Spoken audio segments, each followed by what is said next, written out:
Prabowo bonus atlet sebagai tabungan masa depan.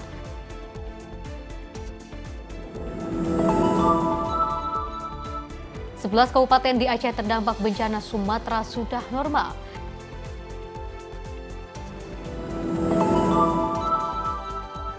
Jaket Nike laris di New York pasca penangkapan Maduro.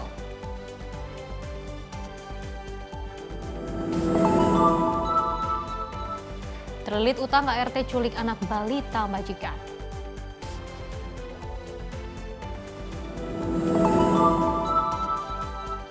Merekam sebulan pasca bencana di Bumi Rencong.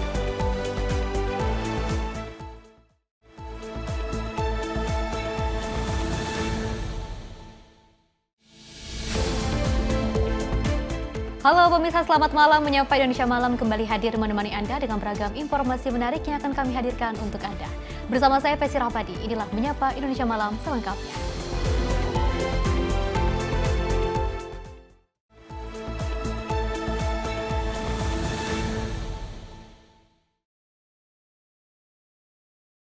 Pemirsa, kita awali dengan berita utama di mana Presiden Prabowo Subianto ini menyerahkan bonus kepada para atlet Indonesia peraih medali emas SEA Games 2025 Thailand di Istana Negara Jakarta. Prabowo juga menegaskan bahwa penyaluran bonus kepada atlet berprestasi tersebut bagian bentuk penghargaan dari negara serta dapat dimanfaatkan untuk masa depan atlet.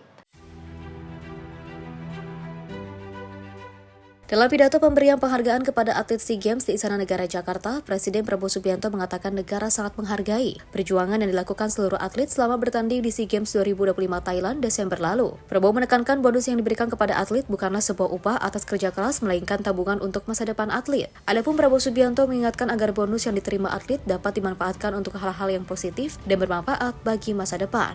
Diketahui sebanyak 8 atlet para peraih medali pada ajang SEA Games Thailand 2025 mewakili para peraih medali lainnya menerima langsung bonus yang diberikan dalam bentuk buku rekening dari Presiden Prabowo Subianto di Istana Negara Jakarta. Kita memberi penghargaan berupa uang. Maksudnya itu adalah justru untuk menjadi tabunganmu dalam masa-masa yang akan datang. Bukan hanya kita seolah-olah membayar upah, tidak. Ini adalah penghargaan karena untuk mencapai tingkat seperti saudara, saudara korbankan waktumu, saudara korbankan tenagamu, saudara korbankan mungkin hal-hal yang saudara bisa hidup dengan enak, santai, tapi saudara latihan, saudara berjuang. Ini adalah penghargaan atas itu.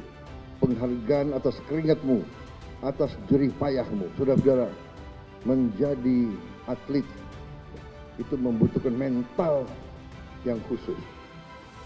Menjadi atlet yang dipilih di kancah internasional itu mentalnya lebih khusus lagi. Orang yang tidak punya semangat tidak mungkin bisa tampil di tingkat internasional. Dari Jakarta, Max Munteh, Ronda Bayu, Simpo TV melaporkan.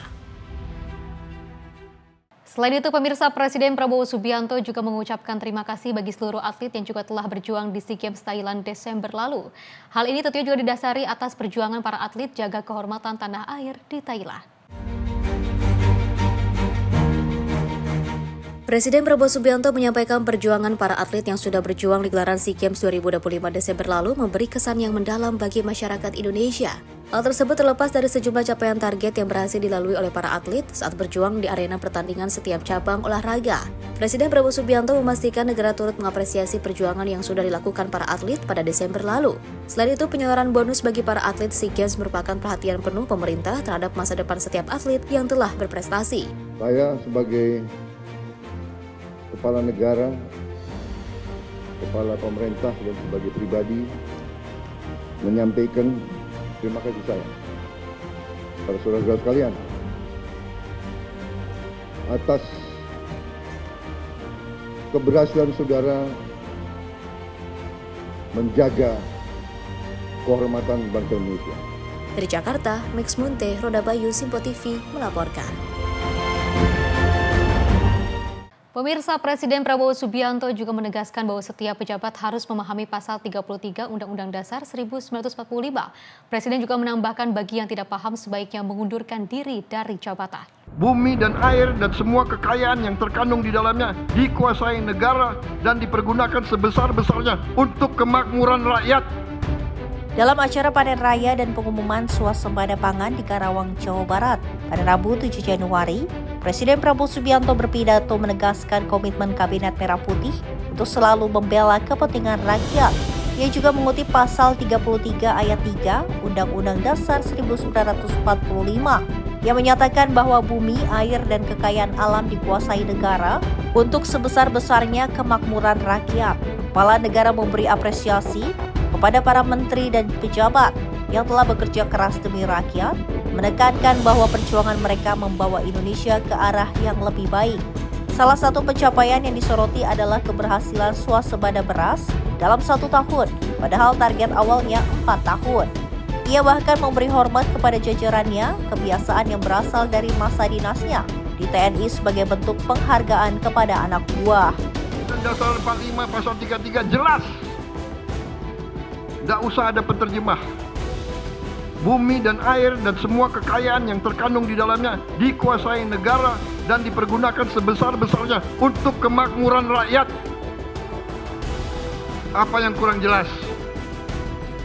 Yang tidak paham, keluar aja dari jabatan, segera mundurkan diri. Banyak yang bisa gantikan, saudara-saudara, ya. Gak usah takut.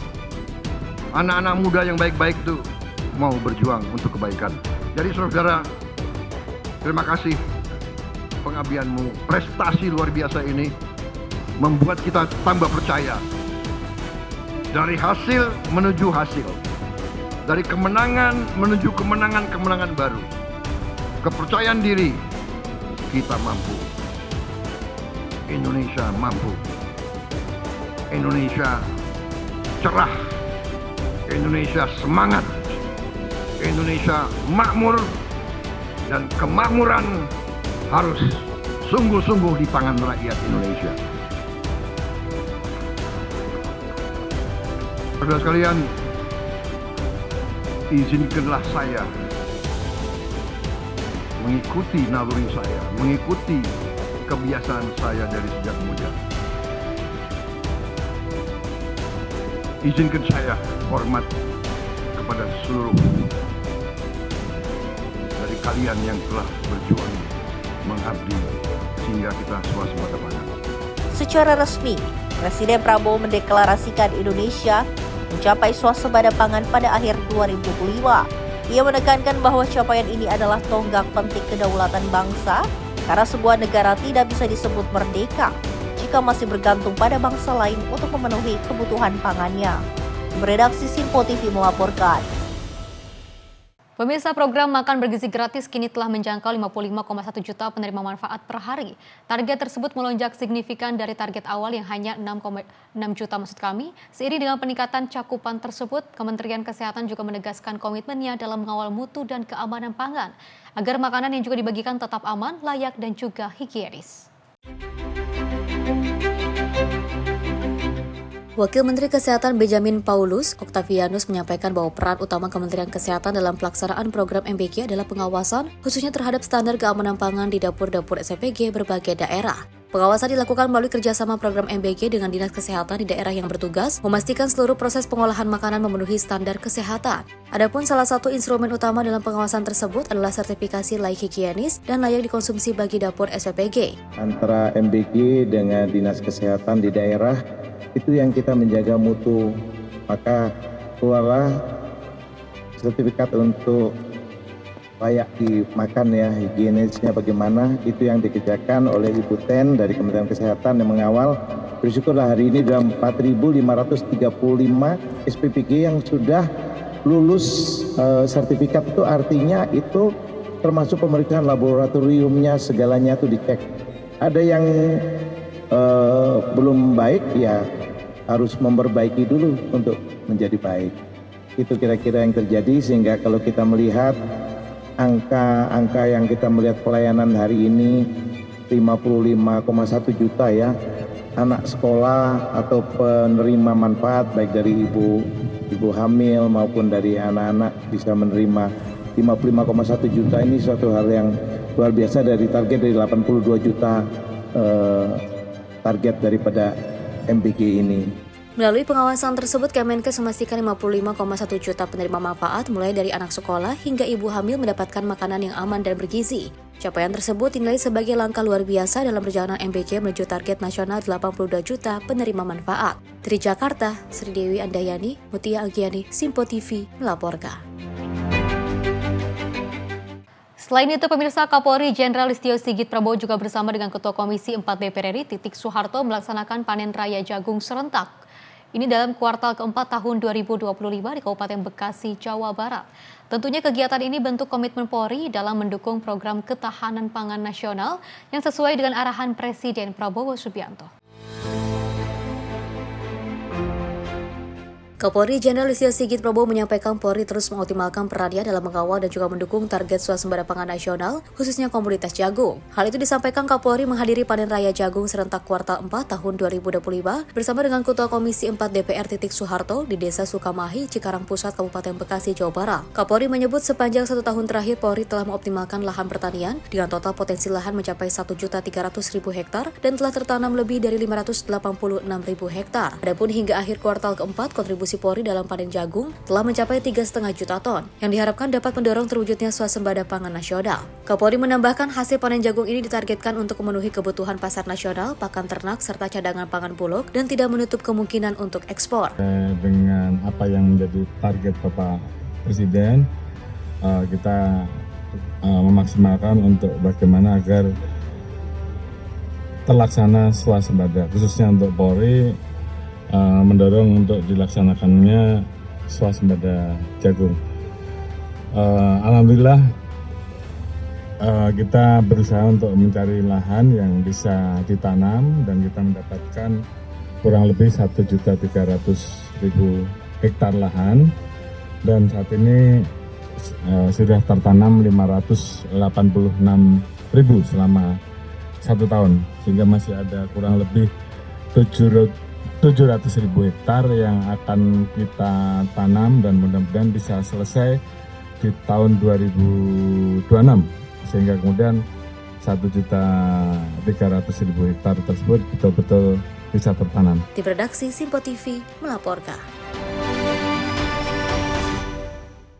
Pemirsa, rapat dengar pendapat umum ataupun RDPU Panja Reformasi Kepolisian, Kejaksaan dan juga Pengadilan Negeri RI digelar di ruang rapat Komisi 3 DPR RI pada Kamis 8 Januari 2026. Pakar Kriminologi dan juga Kepolisian Adrianus Eliasta mengusulkan bahwa 10 langkah pembenahan yang disusun dalam koridor politik nasional. Ahli Kriminologi dan Kepolisian RI, Adrianus Eliasta mengingatkan bahwa budaya kepolisian terbagi dalam 3 tingkat, yaitu organisasi, budaya kerja, dan komunitas. Ia menyebut masih banyak budaya negatif yang perlu dibenahi, seperti orientasi materi feodalisme, seperti pola kerja yang instan dan pragmatis. Dalam forum tersebut, Adrianus mengusulkan 10 langkah pembenahan yang disusun dalam koridor politik nasional dengan menegaskan posisi Polri langsung berada di bawah Presiden. Ia menilai meritokrasi di tubuh Polri saat ini masih berjalan parsial, sehingga memunculkan ketimpangan dalam promosi jabatan, mutasi, hingga penempatan personel. Jabatan strategis di Polri harus diberikan kepada anggota yang berprestasi dan berintegritas, bukan yang bermasalah. Ia berharap dengan meritokrasi yang dijalankan secara menyeluruh dan berjangka panjang, berbagai budaya negatif seperti suap, tekanan, dan penyalahgunaan kewenangan dapat ditekan secara signifikan. Maka sekarang kita fokus kepada yang negatif. Hal mana juga terdapat pada 3 hal tadi, budaya negatif pada konteks organisasi, pada konteks budaya kerja, dan pada konteks komunitas. Itulah yang diharapkan untuk diubah. Contoh misalnya budaya yang negatif pada tingkat komunitas, orientasi materi. Lalu kemudian kecenderungan untuk misalnya feodal. Demikian juga pada konteks budaya kerja, kecenderungan untuk instan, ya, kecenderungan untuk pragmatis. Itu adalah budaya-budaya yang tidak baik, ya, yang lalu kemudian bisa membuat Polri bermasalah. Nah, terkait dengan hal itu, maka lalu saya mengusulkan 10 hal yang kemudian diharapkan lalu bisa dibeli lah, bisa diambil oleh Komisi 3. Hal mana itu semua dipilih, saya pilih atau saya susun dengan berada dalam dua koridor. Pertama adalah koridor Polisi Nasional, dan kedua adalah koridor bahwa semua berada dalam konteks Polri di bawah Presiden, dengan kata lain bukan berada di bawah kementerian. Nah, dari 10 hal yang saya tawarkan kepada Komisi 3 misalnya, maka saya mengusulkan satu hal sebagai contoh, saya meritokrasi. Dengan kata lain, hanya orang yang terbaiklah yang bisa mendapatkan jabatan, bisa naik ke atas, yang lalu kemudian bisa menjadi pimpinan Polri, bukan orang yang bermasalah, bukan orang yang lalu punya kasus dan seterusnya. Dan itu lalu perlu dilakukan secara tegas, konsisten, menyeluruh dan jangka panjang. Mengapa hal itu perlu saya tekankan? Karena yang terjadi di Polri sekarang ini adalah adanya meritokrasi yang berlangsung sebagian, tidak menyeluruh, kadang-kadang hanya untuk beberapa orang dan seterusnya. Makanya kemudian lalu muncul fenomena ada orang yang berkali-kali dapat mutasi, ada yang sudah 10 tahun misalnya nggak ada mutasi, ada orang yang bermasalah yang kemudian lalu bisa dapat jabatan, ada yang pinter pun, berprestasi pun lalu kemudian tidak dapat jabatan dan seterusnya. Maka dengan semangat meritokrasi tersebut bisa menekan budaya-budaya negatif tadi, di mana misalnya ada budaya negatif ngolor lah, nyuap lah, neken lah yang mungkin sekali terjadi selama ini. Dengan konsisten kita untuk melakukan meritokrasi, hal itu mungkin akan hilang. Namun saya juga menekankan kepada teman-teman DPR, hal itu juga lalu kemudian harus membuat kita legowo untuk juga menjaga Polri memelihara meritokrasinya. Misalnya dengan cara tidak nitip-nitip, tidak ngirim-ngirim surat dan seterusnya. Biarlah polisi membina SDM-nya dengan cara sebaik mungkin, ya, sehingga kemudian asas meritokrasi dapat terjadi. Dari Jakarta, Fani Davariskiano, Simpo TV melaporkan. Pemirsa, dari Menteri Haji dan juga Umroh Muhammad Irfan Yusuf menyatakan bahwa pelunasan ibadah haji tahun 2026 hampir mencapai 100%. Menteri Haji dan Umroh Muhammad Irfan Yusuf menjelaskan pelunasan ibadah haji tahun 2026 hampir rampung mencapai 100%. Hal itu terlihat jamaah reguler saat ini mencapai 95%, sedangkan untuk jamaah khusus telah mencapai 96%. Kementerian Haji menargetkan dalam 2 hari mendatang, pelunasan dapat mencapai target 100%. Tidak hanya itu saja, Irfan Yusuf juga menyebut calon jamaah haji yang terkena dampak bencana Sumatera sudah mendekati target pelunasan. Namun pihaknya tetap memberikan relaksasi bagi calon jamaah haji yang menjadi korban bencana Sumatera. Pelunasan haji reguler dan khusus sampai penutupan sore kemarin, penutupan hari 95,42 untuk jamaah haji reguler dan untuk jamaah haji khusus 96,sekian%. Masih ada waktu 2 hari untuk pelunasan dan insya Allah kita akan bisa capai 100% 2 hari mendatang. Aceh, Sumbar, Sumut di luar dugaan kami ternyata sama dengan nasional, bahkan Sumbar itu hampir 100%. Aceh 83, artinya sudah mendekati target, tapi yang istitoah sudah melebihi target. Kalau Aceh itu datanya 5.600 misalkan, tapi yang sudah istitoah justru lebih dari 5.600, jadi insya Allah aman. Demikian juga Sumatera Utara sudah 90% ke atas, Sumatera Barat juga, sehingga insya Allah daerah-daerah bencana ini walaupun tetap kita berikan berbagai relaksasi, tapi kita pantau ternyata masih sesuai dengan harapan kita. Dari Jakarta, Farizal Ahmad Amin, Simpo TV melaporkan. Pemirsa, Badan Gizi Nasional BGN menggelar refleksi capaian 1 tahun program makan bergizi gratis. Wakil Kepala BGN Nanik Sdeyang menyampaikan selama 1 tahun berjalan target program MBG telah mencapai 55,1 juta penerima manfaat yang tersebar di 38 provinsi dengan dukungan 19.188 satuan pelayanan pemenuhan gizi yang beroperasi di seluruh Indonesia.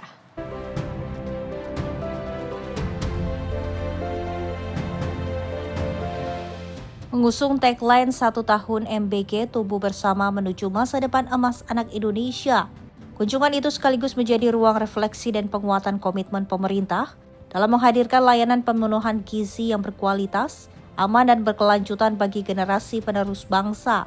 Sepanjang 1 tahun pelaksanaannya, program MBG telah menambah lapangan pekerjaan baru.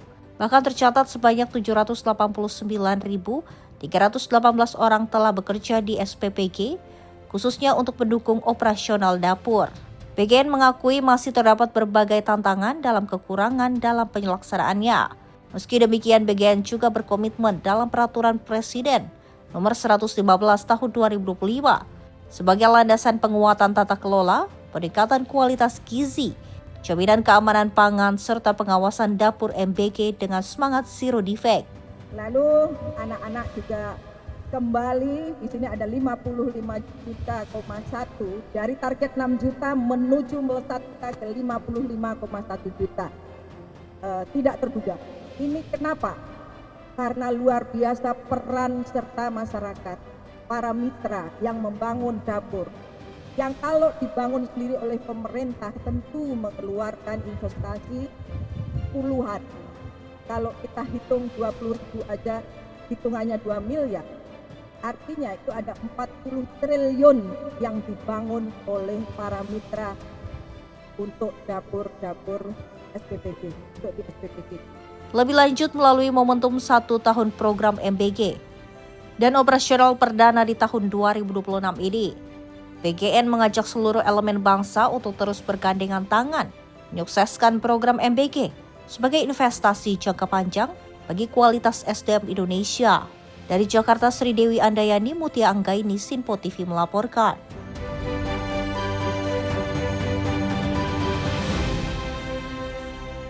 Selain itu, pemirsa, pemerintah dari Provinsi Banten juga mencatatkan kinerja positif di sektor pertanian sepanjang tahun 2025. Gubernur Banten Andra Soni mengungkapkan bahwa produksi padi di wilayahnya mengalami lonjakan signifikan sebesar 16,84%.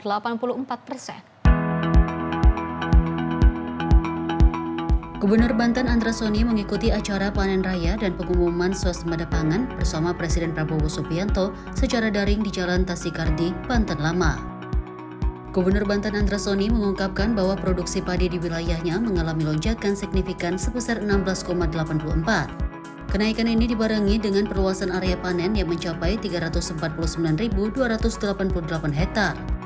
Hal tersebut disampaikan oleh Gubernur Andra Soni usai mengikuti acara panen raya dan pengumuman swasembada pangan bersama Presiden Republik Indonesia Prabowo Subianto secara daring di Jalan Tasikardi, Banten Lama, Kecamatan Kramat Watu, Kabupaten Serang pada Rabu 7 Januari 2026.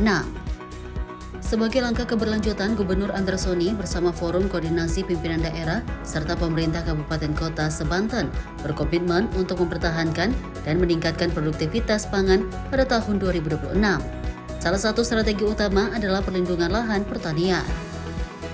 Kami menghadiri kegiatan Zoom meeting terkait dengan kegiatan pengumuman swasembada beras dari Bapak Presiden Prabowo Subianto, dan alhamdulillah hari ini kami sampaikan juga bahwa luas panen Provinsi Banten tahun 2025 meningkat sebesar 16,76%, yang sebelumnya 299.000 hektar lebih menjadi 349.228. Kemudian juga produksi padi 2024 sekitar 1,5 juta ton.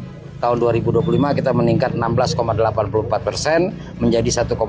Artinya kita surplus atau kita mengalami kenaikan produksi sebanyak 261.000 ton tahun 2025. Dan ini semua bisa terjadi, pertama adalah program Pak Prabowo, salah satunya adalah terkait dengan menurunkan harga pupuk, kemudian juga memastikan harga beli gabah dari petani sebesar 6.500 sehingga semangat petani juga menanam kembali bangkit. Perbaikan irigasi yang dilakukan oleh pemerintah baik pusat maupun daerah, alhamdulillah itu juga mempengaruhi daripada produksi beras di Provinsi Banten. Dalam kesempatan tersebut, Gubernur juga menyerahkan bantuan stimulus kepada petani berupa bibit unggul varietas Inpari 32, Cakra Buana, dan Biosalin 1 dengan total berat 1 ton. Dalam sambutannya secara virtual, Presiden Republik Indonesia Prabowo Subianto menyampaikan rasa bangga atas capaian swasembada pangan nasional. Presiden mengungkapkan bahwa target yang semula diproyeksikan tercapai dalam 4 tahun, berhasil diwujudkan hanya dalam 1 tahun masa pemerintahannya. Presiden menekankan bahwa swasembada pangan adalah kemenangan strategis dan faktor vital dalam menjaga kedaulatan negara. Tim redaksi Sinpo TV melaporkan.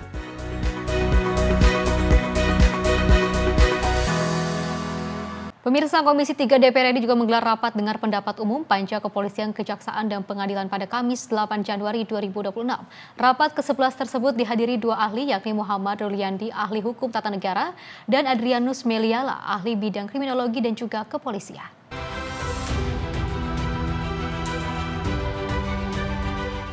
Komisi 3 DPR RI melalui Panitia Kerja Reformasi Kepolisian, Kejaksaan, dan Pengadilan telah menyerap berbagai aspirasi dari para ahli dan elemen masyarakat secara langsung maupun tertulis. Aspirasi tersebut menjadi bahan pembahasan berkelanjutan dalam agenda reformasi penegakan hukum. Dari rapat panja reformasi tersebut disepakati dua kesimpulan. Komisi 3 DPR RI menegaskan bahwa kedudukan Polri tetap berada di bawah Presiden dengan mekanisme pengangkatan dan pemberhentian Kapolri dilakukan oleh Presiden atas persetujuan DPR sesuai dengan amanat reformasi yang tertuang dalam TAP MPR RI nomor 7 tahun 2000. Komisi 3 DPR RI juga mendorong optimalisasi reformasi kultural di tubuh Polri, khususnya dalam pembenahan budaya kerja, organisasi, dan kelompok. Panja Reformasi Komisi 3 DPR RI akan terus bekerja dan mengembangkan kesimpulan lanjutan terkait reformasi kepolisian, kejaksaan, dan pengadilan pada masa sidang berikutnya. Rapat reformasi ini nantinya diharapkan mampu mewujudkan Polri yang lebih responsif, profesional, dan akuntabel. Komisi 3 DPR RI khususnya Panja Reformasi Kepolisian, Kejaksaan, dan Pengadilan. Nah, karena ini kan simultan terus, jadi atas kesepakatan teman-teman ada dua kesimpulan awal ya, dua kesimpulan yang sudah kita sampaikan. Bukan berarti nanti tidak ada kesimpulan yang lain kan, yang soal kejaksaan, pengadilan, dan juga detailing soal reformasi di Polri akan ada kesimpulan lain berkembang ya. Tadi kesimpulan yang pertama adalah tadi sudah dibacakan ya sebetulnya ya, teman-teman tinggal ambil saja filmnya. Komisi 3 DPR RI melalui Panja Reformasi Kepolisian RI, Kejaksaan RI, dan Pengadilan menegaskan bahwa kedudukan Polri tetap berada di bawah Presiden, serta mekanisme pengangkatan dan pemberhentian Kapolri oleh Presiden dengan persetujuan DPR RI, dan ini sejalan dengan amanat reformasi. Ya. Sebagaimana tertuang dalam pasal 7 ayat 2 dan ayat 3 TAP MPR RI nomor 7 tahun 2000. Yang kedua, Komisi 3 DPR RI melalui Panja Reformasi ya, mendorong optimalisasi pelaksanaan reformasi kultural ya, di tubuh Polri, khususnya terkait budaya kerja organisasi dan kelompok yang mendukung terciptanya Polri yang responsif, profesional, dan akuntabel. Ya, nanti di masa sidang ya kita juga akan terus panja ini akan terus bekerja ya. Nanti kita updating lah ke teman-teman. Dari Jakarta, Fani Davariskiano, Sinpo TV melaporkan.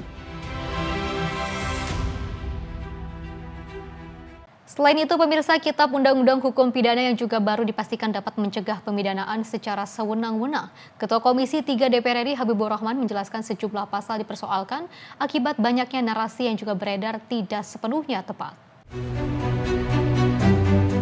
Ketua Komisi 3 DPR RI Habibur Rahman menegaskan bahwa pemberlakuan KUHP baru secara utuh justru akan mencegah terjadinya pemidanaan sewenang-wenang. Yang menjelaskan sejumlah pasal yang kerap dipersoalkan justru mengalami perbaikan dibanding KUHP lama, mulai dari pidana hukuman mati yang juga kini bersifat alternatif dengan masa percobaan 10 tahun, penghinaan terhadap presiden yang juga menjadi delik aduan, hingga pengaturan perzinaan yang tetap berada di ranah privat.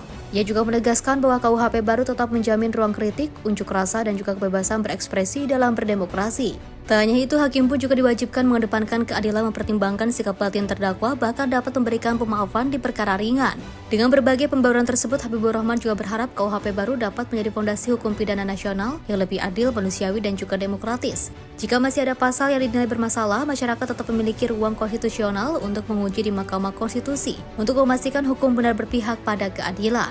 Jadi memahami KUHP baru itu tidak bisa hanya dengan membaca pasal per pasal tadi. Yang disebut pasal-pasal kontroversi, walaupun sebenarnya setelah kita jelaskan kan nggak kontroversi ya. memahami KUHP baru harus membaca KUHP secara utuh, karena namanya kitab ya, KUHP itu terdiri dari beberapa buku yang saling terkait ya. Dalam KUHP baru di buku pertama ada aturan umum. Aturan umum ini menegaskan bahwa tidak mungkin terjadi pemidanaan sewenang-wenang, karena untuk memastikan orang melanggar hukum itu agar dipidana, maka harus dinilai sikap batinnya, harus dinilai mens reanya. Nah, ini sangat relevan sekali dengan pasal-pasal terkait ujaran. Dari Jakarta, Fani Dapa Ahmad, Simpo TV melaporkan. Pemirsa, Partai Demokrat menyatakan bahwa sikapnya untuk mendukung perihal wacana perubahan sistem pilkada di masa yang akan datang.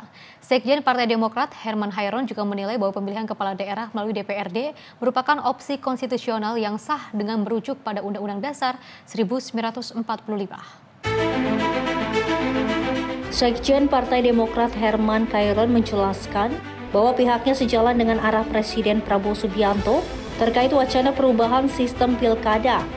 Herman Hairon mengatakan sikap ini berangkat dari ketentuan Undang-Undang 1945 yang memberikan kewenangan kepada negara untuk mengatur terhadap sistem pelaksanaan pilkada, baik secara langsung maupun melalui DPRD. Dirinya juga menyebut opsi pilkada melalui DPRD dinilai mampu memperkuat efektivitas pemerintahan di daerah sekaligus meningkatkan kualitas kepemimpinan.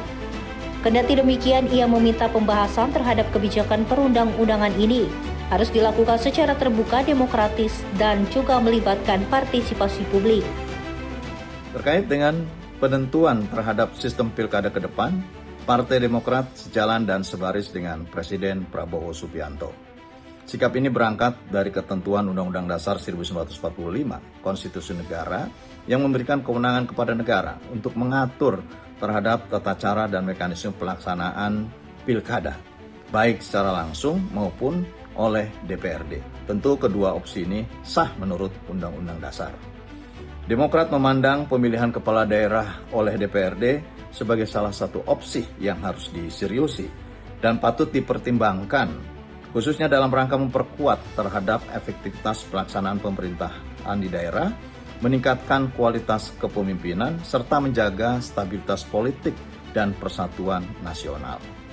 Namun demikian, kami juga menegaskan bahwa pilkada menyangkut kepentingan rakyat yang lebih luas. Oleh karena itu, pembahasan terhadap kebijakan dan perundang-undangan ini harus betul-betul dilakukan secara terbuka, demokratis, dan melibatkan partisipasi publik, agar setiap keputusan yang diambil tetap mencerminkan kehendak rakyat dan semangat demokrasi. Bagi Partai Demokrat, prinsipnya jelas. Apapun mekanisme yang dipilih, demokrasi harus tetap hidup. Suara rakyat harus tetap dihormati, dan persatuan nasional harus senantiasa dijaga sebagai pondasi utama kehidupan berbangsa dan bernegara. Dari Jakarta, Fahrizal Davariskiano, Simpo TV melaporkan. Pemirsa, informasi lainnya akan terus kami hadirkan usai jeda berikut ini.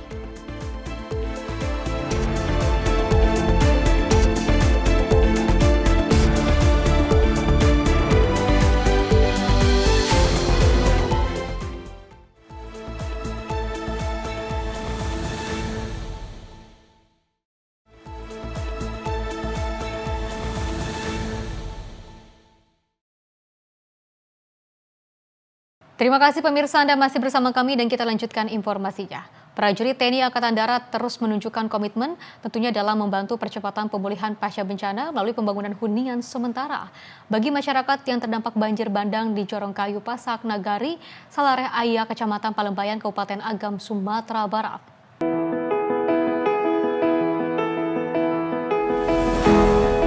Kegiatan pembangunan Huntara dilaksanakan pada Kamis 8 Januari 2026 dan hingga kini, progres pengerjaan telah mencapai 36,5%. Personil TNI AD bersama unsur terkait melaksanakan berbagai tahapan pekerjaan, mulai dari pengecoran lantai bak Huntara, pekerjaan cut and fill, kontur tanah, serta pembersihan lahan, pemasangan tiang rangka baja ringan dan dinding GRC, perakitan rangka tiang Huntara, hingga pemasangan boklang dan papan malcor. Pembangunan Huntara ini melibatkan Babinsa Kodim 0304 Agam, personil YON TP 897 SK, BNPB, Dinas Pekerjaan Umum, serta tenaga tukang sipil. Huntara dibangun di atas lahan seluas 85 meter kali 64 meter dengan kapasitas 117 kepala keluarga. Secara keseluruhan akan didirikan di 24 barak, terdiri dari 23 barak berisi masing-masing 5 unit dan 1 barak berisi 4 unit. Hingga total berjumlah 117 unit hunian dengan target penyelesaian selama 4 minggu. Kehadiran TNI AD dalam pembangunan Huntara ini merupakan bentuk sinergi lintas instansi, sekaligus wujud kepedulian nyata untuk memastikan masyarakat terdampak banjir bandang dapat segera menempati hunian sementara yang layak, aman, dan manusiawi. Tim redaksi Sinpo TV melaporkan.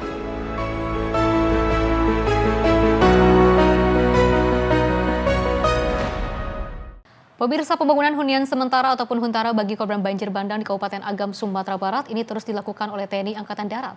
Hingga Kamis 8 Januari 2026, progres pembangunan huntara telah mencapai 36,5%. Prajurit TNI Angkatan Darat terus mempercepat pembangunan hunian sementara bagi masyarakat terdampak banjir bandang di Corong Kayu Pasak, Nagari Salareh Aya, Kecamatan Palembayan, Kabupaten Agam, Sumatera Barat. Di lokasi pembangunan, prajurit TNI AD bersama unsur terkait melaksanakan berbagai tahap pekerjaan, mulai dari pengecoran lantai barak, pembentukan kondisi tanah atau cut and fill, hingga pemasangan rangka baja ringan dan dinding GRC. Pembangunan huntara melibatkan Babinsa Kodim 0304 Agam, personil Gion TP 897 SG, BNPB, Dinas Pekerjaan Umum, serta tenaga tukang sipil.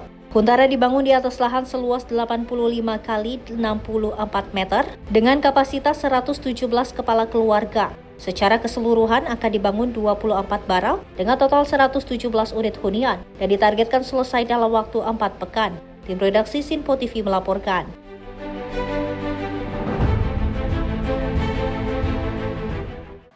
Di sisi lain, pemirsa, TNI Angkatan Darat juga terus mempercepat pemulihan fasilitas pendidikan dengan membersihkan lumpur di Sekolah Dasar Negeri 005 Pantan Cuaca, Kabupaten Gayo Lues, Aceh. Tentunya kegiatan ini dilakukan agar proses belajar mengajar dapat segera kembali berjalan normal pasca bencana hidrometeorologi.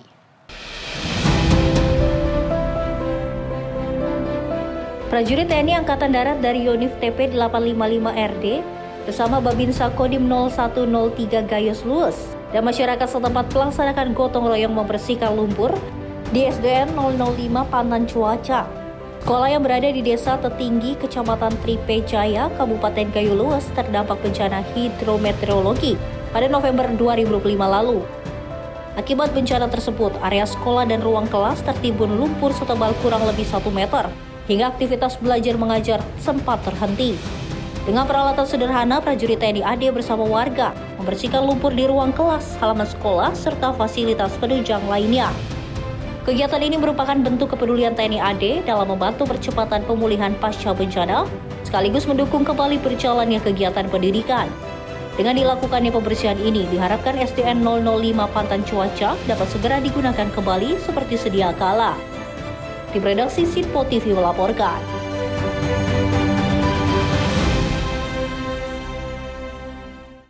Pemirsa, Satuan Tugas Rehabilitasi Pasca Bencana Sumatera berencana memanfaatkan lumpur sisa banjir dan juga longsor serta gelondongan kayu untuk merehabilitasi lokasi terdampak bencana. Ketua Satgas Rehabilitasi Tito Karnavian menyebut bahwa sudah berkomunikasi dengan Menteri Pertahanan Safri Samsudin terkait dengan pemanfaatan lumpur tersebut. Satgas Rehabilitasi Pasca Bencana Sumatera berencana memanfaatkan lumpur sisa banjir dan longsor serta gelonggongan kayu untuk merehabilitasi lokasi terdampak bencana. Ketua Satgas Rehabilitasi sekaligus Menteri Dalam Negeri, Tito Karnavian menyebut sudah berkomunikasi dengan Menteri Pertahanan Safri Samsudin terkait pemanfaatan lumpur tersebut. Tito mengatakan tanggul dari sedimen lumpur itu diharapkan bisa menjadi tembok penghalang apabila terjadi bencana serupa. Sementara kayu gelonggongan, Tito menyebut ingin dimanfaatkan sebagai bahan pembangunan hunian tetap. Kalau yang untuk lumpur, diskusi kami dengan Pak Menhan, beliau ingin agar ini digunakan sebagai tanggul. Tanggul karena kan ini banyak yang tanggul yang sudah sungai, kemudian sedimen, ya otomatis dangkal. Kalau ada hujan dikit dia tumpah ke kanan kiri ke pemukiman warga. Nah ini dikerok kemudian dijadikan tanggul di kiri kanannya. Saya belum dapat informasi yang pasti. Ada yang dengar informasi, ada yang katanya ada yang mau membeli lumpurnya. Saya belum dapat informasi yang pasti A1 ya dalam bahasa kita itu belum. Tapi Pak Menhan berpendapat menyarankan supaya lumpurnya dipakai untuk dijadikan tanggul untuk memperkuat, jangan sampai nanti kalau ada banjir air lagi kemudian tumpah ke kiri kanan gitu. Kalau untuk pemanfaatan kayu itu lebih banyak mungkin diprioritaskan untuk pembangunan rumah-rumah hunian tetap nantinya itu. Di samping itu juga masih sudah sekarang pun sudah banyak dimanfaatkan oleh masyarakat. Saya sudah melihat sendiri di Langkahan yang red juga longkop ya, yang banyak kayu-kayu itu sudah banyak dipakai masyarakat untuk ada yang memperbaiki rumahnya, dipotong-potong, ada yang juga yang untuk bangun pagarnya, kemudian juga untuk perbaikan masjid, untuk perbaikan sekolah, dan sarana-sarana publik lainnya. Tito mengungkapkan selain hunian tetap, kayu-kayu gelonggongan juga saat ini sudah mulai digunakan warga untuk memperbaiki rumah maupun tempat ibadah yang rusak akibat diterjang banjir dan longsor. Dari Jakarta, Dio Malau, Sinpo TV melaporkan. Dari Menteri Dalam Negeri Tito Karnavian, pemirsa menyebut 11 dari 18 kota atau kabupaten yang terdampak bencana di Provinsi Aceh sudah kembali normal. Mendagri selaku Ketua Satgas Percepatan Rehabilitas dan Rekonstruksi Pasca Bencana mengatakan setidaknya ada 11 indikator yang juga menandakan bahwa 11 kabupaten kota sudah kembali normal.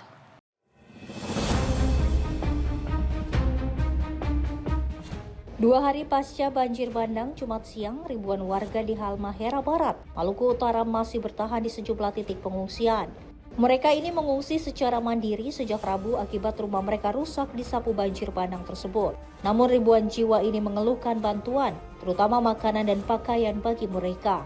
Bantuan yang tiba tidak disalurkan merata, akibatnya banyak dari mereka yang kelaparan. Tak ada pilihan lain memilih bertahan di pengungsian lantaran perabotan rumah tangga, pakaian telah tersapu banjir. Begini, masa setiap rumah supaya kasih ini satu rumah berapa kata ini nasi bungkus begitu susu kafe apa ini sekian, jangan cuma di atas di muka baru dong dapat bagian belakang muka metarada di atas metarada tong gas mendapatkan apa tong mati kelaparan sudah kompor mai rusak, tungku mai anyor, kayu mai anyor, terus tak apa sisa mati saja tunggu. Makanan kan makanya dong kasih itu. Kalau baras mai anyor, toh pakai yang mai anyor. Semua korban. Konsep kita pakai ini terus terang. Dari data BPBD Halmahera Barat menyebutkan, 3 kecamatan di wilayah itu cukup terdampak parah dari banjir bandang. Di Kecamatan Ibu Selatan, terdiri dari Desa Talaga, Desa Gamsuni, Desa Gamsida, dan Desa Sarahu. Sementara Kecamatan Ibu yakni Desa Togute, Desa Togute Asal, dan Desa Gamlamo. Sementara Kecamatan Ibu Utara, yaitu Desa Duono, Desa Tonggute, dan Agoin. Untuk Kecamatan Ibu ada 3 desa yang terdampak, sebanyak 1.300 jiwa atau 33 KK. Untuk Tonggute Ternate yang mengungsi mandiri ada 1.000 jiwa. Rumah rusak berat 11 rumah. Untuk rusak ringan sebanyak 100 rumah. Desa Tonggute Asal yang terdampak sebanyak 97 jiwa, di mana ada 59 KK. Untuk bangunan terdampak rusak berat 4 dan rusak ringan 32. Sementara di Desa Gamlama terdapat 1.500 jiwa di mana terdapat 250 KK. Kecamatan Ibu Utara ada 2 desa yaitu Desa Duono yang terdampak sebanyak 47 jiwa dari 12 KK. Untuk bangunannya rusak berat 2, rusak sedang 3, rusak ringan 9. Sementara di Desa Goin terdampak 41 jiwa terdampak dari 10 KK. Gubernur Maluku Utara Shirley Joana menyebutkan pemerintah terus memantau perkembangan banjir, termasuk intensifkan tanggap darurat bagi para korban. Shirley mengaku penyebab banjir di Halmahera Barat akibat aliran sungai kecil menuju sungai besar tersumbat oleh bangunan ruko dan satu rumah warga di bagian bantaran. Tingginya curah hujan saat kejadian membuat debit air membesar, sungai meluap hingga merendam permukiman di wilayah itu. Banjir bandang di Halmahera Barat, Maluku Utara terjadi pada Rabu siang. Ribuan rumah terendam, ratusan diantaranya rusak tersapu derasnya aliran sungai. Beberapa titik juga longsor hingga memutus akses yang turut mempersulit distribusi logistik. Indikasi permasalahannya, kebetulan memang sudah pernah ada kunjungan dari DPR RI, Bu Irek bersama dengan Kepala SDA di sekitaran banjir yang terjadi tadi pagi. Salah satu penyebabnya adalah aliran sungai kecilnya itu tertutup dengan ada bangunan satu ruko dan satu rumah warga yang membuat aliran air menuju ke sungai besar itu sempit, sehingga kecepatan air mengalir ke sungai besarnya itu tidak sebanding dengan kecepatan curah hujan yang cukup tinggi sekitar 135 mm yang terjadi tadi pagi. Itulah yang menyebabkan banjir. Kondisi terbaru adalah banjirnya sudah surut, tetapi banyak rumah warga yang terdampak sedang diidentifikasi dan dinas sosial maupun dinas BPBD sudah ada di lokasi, sudah tiba di Jalolo, sekarang sedang menuju ke Ibu. Banjir dan longsor itu mengakibatkan 2 orang tewas. Dari Maluku, jurnalis Info TV melaporkan. Pemirsa, ribuan jiwa korban banjir bandang di Halmahera Barat, Maluku Utara masih bertahan di pengungsian akibat rumahnya telah rusak. Pemprov Maluku Utara menyebutkan banjir disebabkan tersumbatnya aliran sungai hingga menyebabkan ratusan rumah rusak.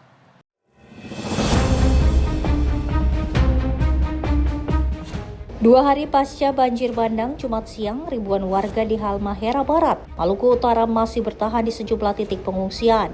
Mereka ini mengungsi secara mandiri sejak Rabu akibat rumah mereka rusak disapu banjir bandang tersebut. Namun ribuan jiwa ini mengeluhkan bantuan, terutama makanan dan pakaian bagi mereka. Bantuan yang tiba tidak disalurkan merata, akibatnya banyak dari mereka yang kelaparan. Tak ada pilihan lain memilih bertahan di pengungsian lantaran perabotan rumah tangga, pakaian telah tersapu banjir. Begini, masuk setiap rumah supaya kasih ini satu rumah berapa kakak ini nasi bungkus begitu susu kafe apa ini sekian, jangan cuma di atas di muka baru dong dapat bagian belakang muka metarada, di atas metarada tong nggak dapat apa tong mati kelaparan sudah, kompor mai rusak, tungku mai anyor, kayu mai anyor, terus terdapat apa, sisa mati saja tunggu. Makanya dong kasih itu. Kalau baras mai anyor, toh pakai yang mai anyor. Semua korban. Konsepnya terpakai ini terus terang. Dari data BPBD Halmahera Barat menyebutkan, 3 kecamatan di wilayah itu cukup terdampak parah dari banjir bandang. Di Kecamatan Ibu Selatan, terdiri dari Desa Talaga, Desa Gamsungi, Desa Gamsida, dan Desa Sarahu. Sementara Kecamatan Ibu yakni Desa Togute, Desa Togute Asal, dan Desa Gamlamo. Sementara Kecamatan Ibu Utara, yaitu Desa Duono, Desa Tonggute, dan Agoin. Untuk Kecamatan Ibu ada 3 desa yang terdampak, sebanyak 1.300 jiwa atau 33 KK. Untuk Tonggute Ternate yang mengungsi mandiri ada 1.000 jiwa. Rumah rusak berat 11 rumah. Untuk rusak ringan sebanyak 100 rumah.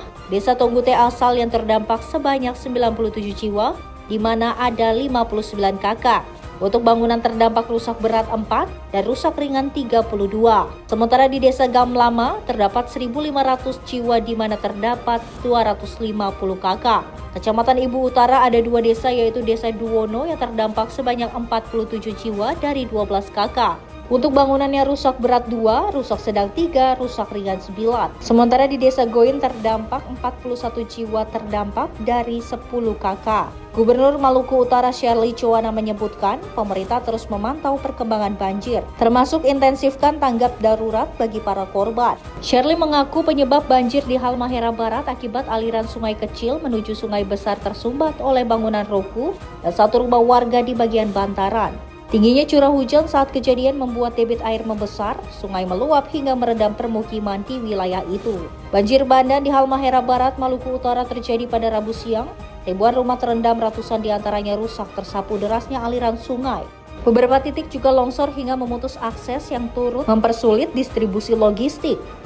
Indikasi permasalahannya, kebetulan sudah pernah ada kunjungan dari DPR RI, Bu Iret bersama dengan Kepala SDA di sekitaran banjir yang terjadi tadi pagi.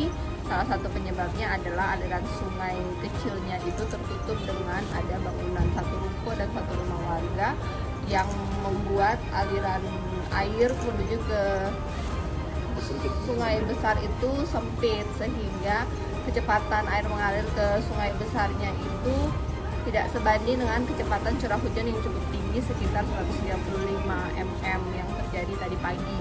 Itulah yang menyebabkan banjir. Kondisi terbaru adalah banjirnya sudah surut, tetapi banyak rumah warga yang terdampak sedang diidentifikasi dan Dinas Sosial maupun Dinas BPBD sudah ada di lokasi, sudah tiba di Jalolo, sekarang sedang menuju ke Ibu.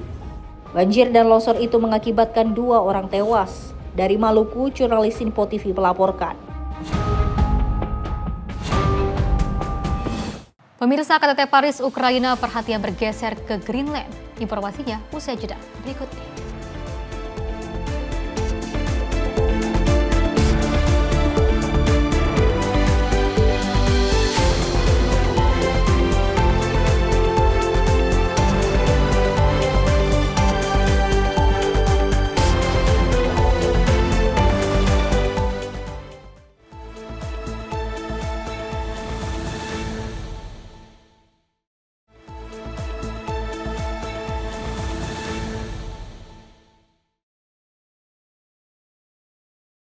Terima kasih pemirsa, Anda masih bersama kami dan kita lanjutkan informasinya. Iring-iringan kendaraan terlihat tiba di Paris menjelang pertemuan koalisi yang juga disebut Coalition of the Willing untuk membahas Ukraina. Namun fokus pertemuan ini disebut bergeser dari Kiev ke Greenland menyusul pernyataan dan juga langkah terbaru dari Washington.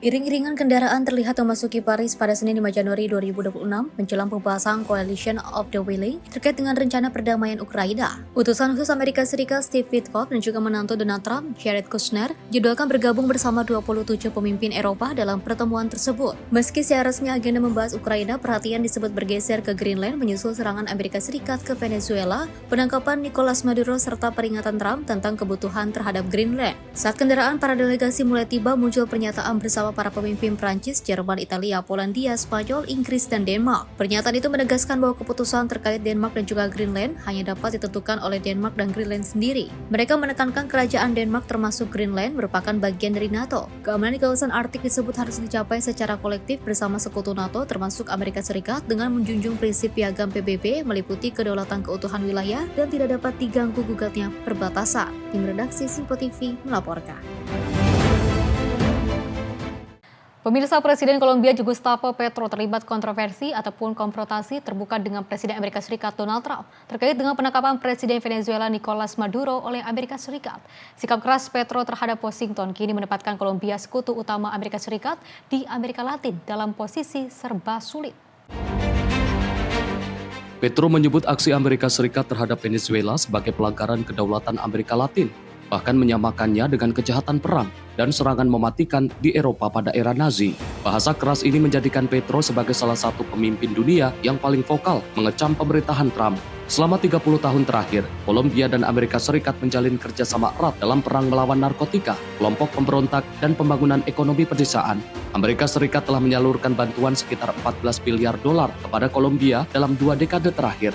Namun konflik memanas saat Trump menyambut ide operasi militer Amerika Serikat di Kolombia. Petro pun memanfaatkan penangkapan Maduro untuk menaikkan eskalasi perang kata-kata dengan Trump yang balik menuduh Petro sebagai pemimpin perdagangan narkoba internasional. Di tengah ketegangan, Petro secara mengejutkan mengungkap telah melakukan panggilan telepon dengan Trump. Dalam pidatonya di Bogota, Petro menyebut pembicaraan itu bersifat ramah dan menegaskan komitmennya dalam memerangi peredaran narkoba. Trump kemudian menyebut panggilan tersebut sebagai kehormatan besar dan bahkan mengundang Petro ke Gedung Putih. Detente mendadak ini menunjukkan meski berbeda ideologi, kedua pemimpin memiliki kepentingan strategis untuk tidak memutus hubungan. Bagi Kolombia, dukungan Amerika Serikat tetap krusial dalam melawan gerilya kiri dan kartel narkoba. Sementara bagi Washington, Kolombia adalah sumber utama intelijen dalam operasi pemberantasan narkoba di kawasan Karibia. Meski demikian, ancaman Trump termasuk pencabutan visa Petro, sanksi, penghentian bantuan, dan tarif dagang telah memicu kekhawatiran besar di Kolombia. Petro bahkan menggelar protes nasional anti-Trump dan mengancam akan melawan jika ada agresi militer Amerika Serikat. Menjelang pemilu presiden dan legislatif, konfrontasi dengan Trump dinilai menjadi senjata politik Petro untuk mempertahankan pengaruh kaum kiri di tengah menurunnya popularitas pemerintahannya. Pejabat Kolombia sementara itu berupaya meredakan situasi dengan menegaskan kerjasama keamanan dan anti narkotika dengan Amerika Serikat tetap berjalan. Namun para pengamat menilai Kolombia kini terjepit antara kepentingan politik domestik dan hubungan strategis paling pentingnya. Tim redaksi Info TV melaporkan. Pemirsa, Gedung Putih menyatakan bahwa opsi penggunaan militer Amerika Serikat selalu tersedia terkait Greenland. Pernyataan ini disampaikan di tengah penolakan tegas para pemimpin Eropa atas pernyataan Presiden Donald Trump yang juga kembali mengusulkan pengambil alihan wilayah tersebut.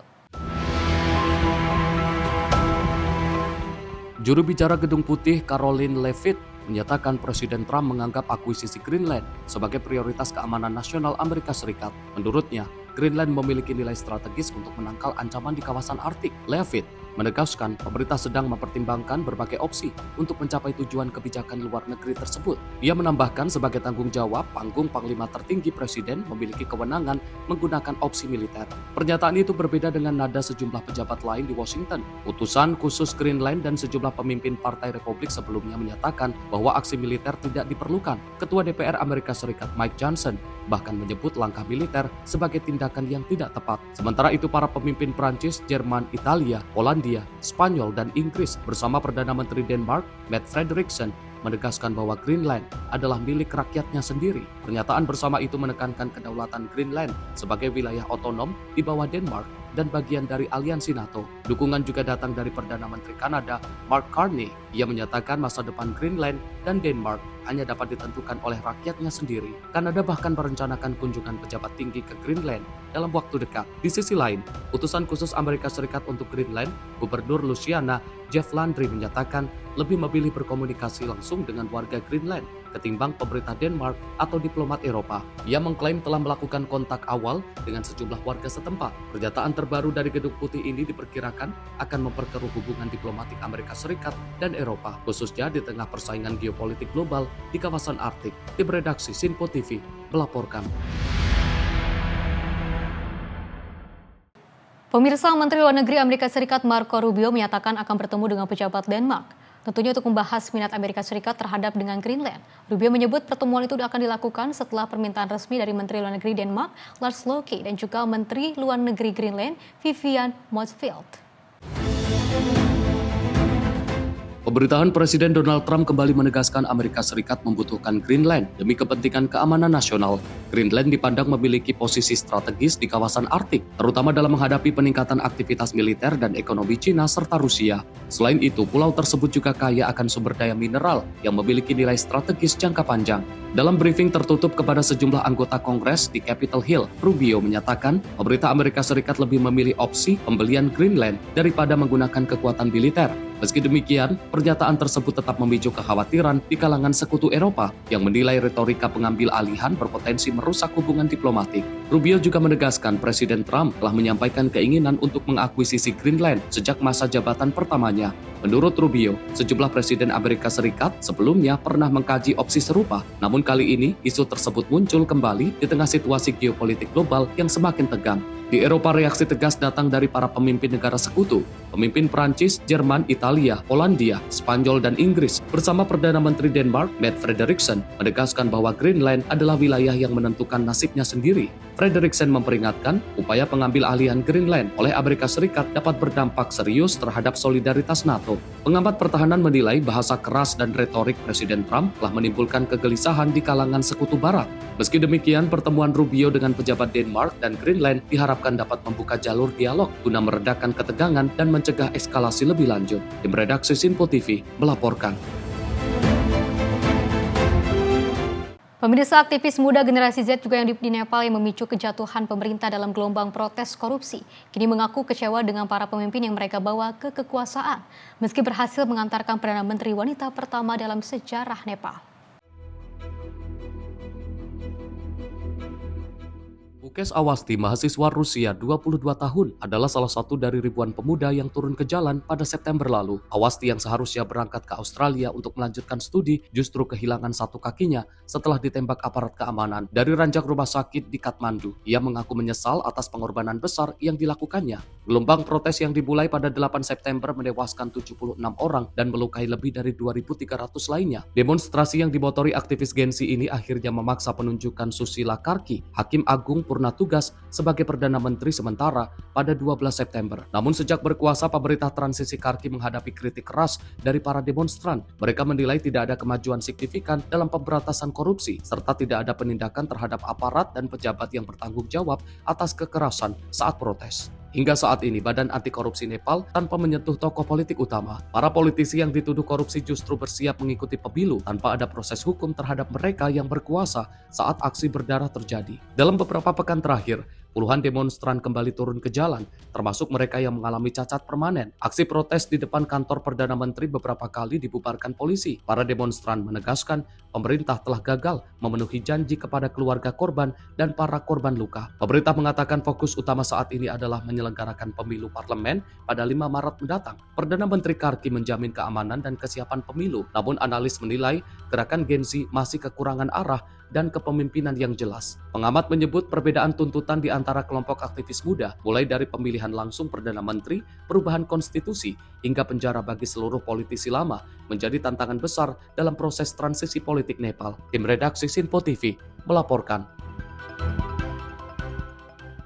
Pemirsa, seorang petugas Immigration and juga Custom Enforcement atau ICE menembak mati seorang wanita di Minneapolis saat operasi pendidikan imigrasi terbaru pemerintahan Presiden Donald Trump.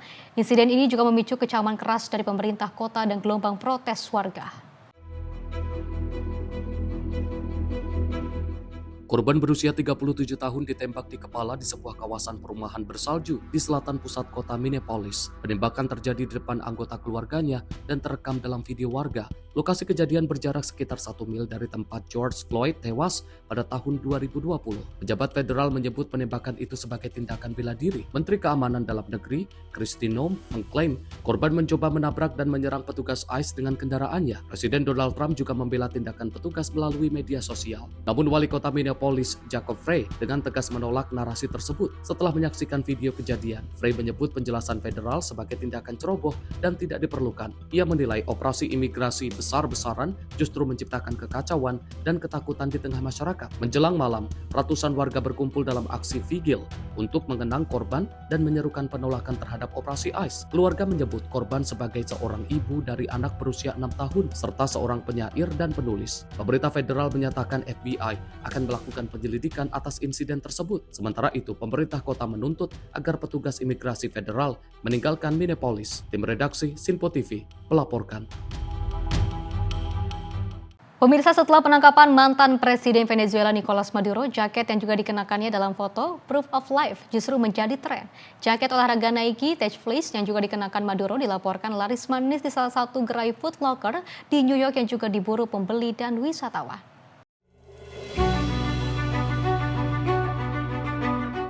Setelah beredar foto Proof of Life Nicolas Maduro yang diunggah Presiden Donald Trump, penjualan setelan olahraga Nike Tech Fleece di sebuah gerai Foot Locker, New York mengalami lonjakan. Pembeli dan wisatawan berbondong-bondong mencari pakaian yang dikenakan Maduro, yang dalam foto tersebut tampil mengenakan tracksuit abu-abu, headphone, dan kacamata hitam. Seorang pegawai Foot Locker, Duvin Flores, menjelaskan setelan yang terlihat dalam foto itu adalah Nike Tech Fleece, klasik asli. Maduro mengenakan OG Colorway, warna abu-abu klasik yang telah lama menjadi ikon produk tersebut. Menurutnya, popularitas Tech Fleece memang tidak pernah padam, namun rilis foto tersebut membuat permintaan meningkat tajam, terutama di musim dingin. Flores juga menegaskan Nike Tech Fleece selalu menjadi barang buruan, baik di New York maupun di Venezuela. Ia menyebut sejak foto itu beredar, banyak orang ingin merekreasi penampilan Maduro dengan mengenakan Tech Fleece yang sama.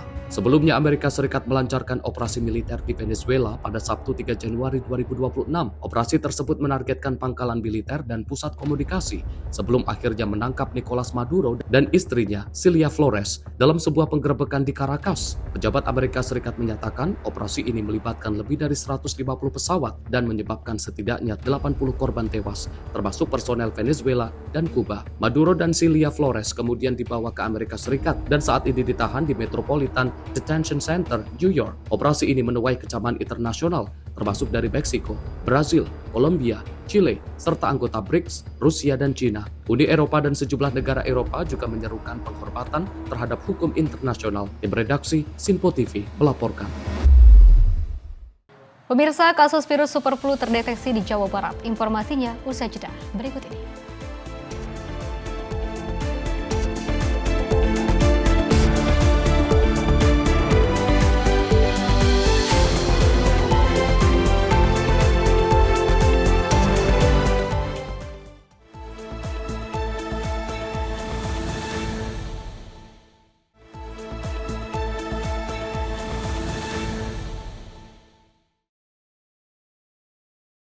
Pemirsa, Anda masih menyaksikan Menyapa Indonesia Malam dan kita lanjutkan informasinya. Dinas Kesehatan Provinsi Jawa Barat ini menemukan bahwa sebanyak 10 warga Jawa Barat terkena virus super flu. Virus ini akan lebih berbahaya jika terjadi pada kelompok rentan dan penyakit penyerta. Dinas Kesehatan Provinsi Jawa Barat mengkonfirmasi jika virus super flu telah menyerang sejumlah warga di Tanah Pasundan. Berdasarkan data Dinkes Jabar mencatat sebanyak 10 orang telah terpapar virus varian baru influenza tersebut. Ke-10 warga Jabar ini terkonfirmasi pada bulan Agustus hingga akhir tahun 2025 dan saat ini ke-10 warga Jabar telah pulih. Menurut Kepala Dinas Kesehatan Provinsi Jawa Barat, Vini Andiani Dewi, mengatakan jika virus super flu gejalanya lebih lama jika dibandingkan dengan flu biasa, dengan ciri-ciri gejala batuk pilek, demam dan juga sesak nafas. Virus ini gejalanya akan lebih berat jika terjadi pada kelompok rentan dan yang mempunyai penyakit bawaan. Vini menjelaskan meski menular, virus super flu tidak terlalu berbahaya jika dibandingkan dengan virus COVID-19. Itu bukan penamaan secara ilmu kedokteran atau medis ya. Jadi super flu itu sebagai penamaan dari masyarakat karena gejala yang dirasakannya itu lebih lama. Dan memang virus influenza tipe H3N2 ini salah satunya memang gejalanya lebih lama. Dimana kalau flu biasa 3-4 hari atau kurang dari seminggu badan kita udah sehat begitu ya. Nah dengan gejala yang lebih lama malah katanya ada yang sampai 1 bulan ya, dan tentu satu lagi bisa tadi ya ada kalau terjadi pada kelompok rentan memang gejalanya bisa menjadi berat begitu ya. Salah satunya mungkin kalau biasanya kita hanya demam tinggi, batuk, pilek, panas, nah tiba-tiba jadi sesak, nah gitu loh. Itulah sehingga masyarakat menamakannya sebagai super flu. Masyarakat pun dihimbau untuk tidak terlalu panik dengan virus super flu. Warga pun dihimbau agar berperilaku hidup bersih dan sehat serta mengkonsumsi makanan yang bergizi agar meningkatkan daya tahan tubuh yang baik. Dari Bandung, Jawa Barat, jurnalis Simpo TV melaporkan. Pemirsa, seorang pria tewas bersimbah darah usai terlibat cekcok akibat senggolan badan saat berada di Lapo Tuak di Kabupaten Pringsewu, Lampung. Pasca kejadian, polisi juga berhasil menangkap 2 pelaku yang satu diantaranya diberikan tindakan tegas dan terukur. Peristiwa pembunuhan ini terjadi di sebuah Lapo Tuak di Pekonwates Selatan, Kecamatan Gading Rejo, Kabupaten Pringsewu pada 20 Desember 2025 lalu. Korban bernama Legiman tewas ditusuk menggunakan senjata tajam di bagian perut usai terlibat cekcok akibat senggolan badan dengan salah satu pelaku. Berdasarkan hasil penyelidikan, polisi berhasil menangkap 2 pelaku, yakni Doni Pratama dan Afrianto, di wilayah Bengkulu dan Pesawaran, sementara 1 pelaku lainnya masih buron. Dalam penangkapan itu, tersangka Doni sempat melakukan perlawanan sehingga dihadiahi timah panas oleh petugas di bagian kaki. Polisi menyebut dalam aksi tersebut salah satu pelaku menusuk korban menggunakan senjata tajam, sedangkan pelaku lain turut melakukan penganiayaan. Kami lakukan penangkapan, yang satu di Pesawaran, yang satu di Bengkulu. Ada 3 pelaku, yang satu masih di BO. Yang di Bengkulu atas nama Doni, kemudian yang di Pesawaran atas nama Nofri. Ini kebiasaan yang mungkin masih melekat di warga ketika mau datang ke Lapo Tuak itu masih terjadi di peristiwa ini. Jadi si tersangka utama, saudara Doni, itu memang datang siap dengan gadingnya di tubuh. Mungkin dia antisipasi ya, kalau misalnya terjadi sesuatu, dia sudah membawa senjata. Tapi yang terjadi, korban tidak membawa senjata apapun, justru dia yang membawa senjata. Terpengaruh alkohol, berperilaku agresif, sehingga sudah tidak sadar, dia langsung merujak si korban ini, sehingga si korban mati. Si Doni dari awal saya tambahkan ya, Doni kan memang orang asli Pesawaran, karena memang merasa sudah dikejar, Nofri sudah ditangkap, dia memang punya niat untuk melarikan diri, makanya berpindah-pindah sampai pindahnya ke Bengkulu. Saat dilakukan penangkapan oleh petugas, yang bersangkutan pun masih berniat untuk melarikan diri. Kemudian ketika melakukan benar-benar tertangkap, melakukan perlawanan petugas, kami lakukan tindakan tegas. Hingga saat ini terduga pelaku lain masih dalam pencarian, polisi terus melakukan pengembangan dan juga mengimbau pelaku agar segera menyerahkan diri. Dari Pringsewu, Lampung, jurnalis Simpo TV melaporkan. Pemirsa, 4 pelaku pencurian sepeda motor yang ditangkap aparat kepolisian unit Reskrim Polsek Sunggal, Sumatera Utara pada Minggu 4 Desember 2026 di Jalan Kelambir 5 dan juga Jalan Pasar Kecil di Deli Serdang, Sumatera Utara. 2 diantaranya dilumpuhkan dengan timah panas akibat berusaha melawan dan juga melarikan diri. Keempat tersangka pencurian sepeda motor di tempat ibadah masing-masing DA, TR, AS, dan RS akhirnya diamankan petugas unit Reskrim Polsek Sunggal, Sumatera Utara pada Minggu 4 Desember 2026. Penangkapan para pelaku dilakukan di 2 tempat berbeda, yaitu di Jalan Kelambir 5 dan Jalan Pasar Kecil di Deli Serdang, Sumatera Utara. Polisi menangkap komplotan ini berdasarkan aduan masyarakat yang resah dengan aksi pencurian sepeda motor yang kerap terjadi di tempat ibadah di Medan dan Deli Serdang, Sumatera Utara. 2 tersangka terpaksa harus dilumpuhkan dengan timah panas di kakinya karena berusaha melarikan diri saat disergap di salah satu lokasi persembunyiannya. Kapolsek Sunggal Kompol Bambang Huta Barat pada Kamis 8 Januari 2026 siang mengatakan keempat tersangka merupakan residivis dalam kasus yang sama.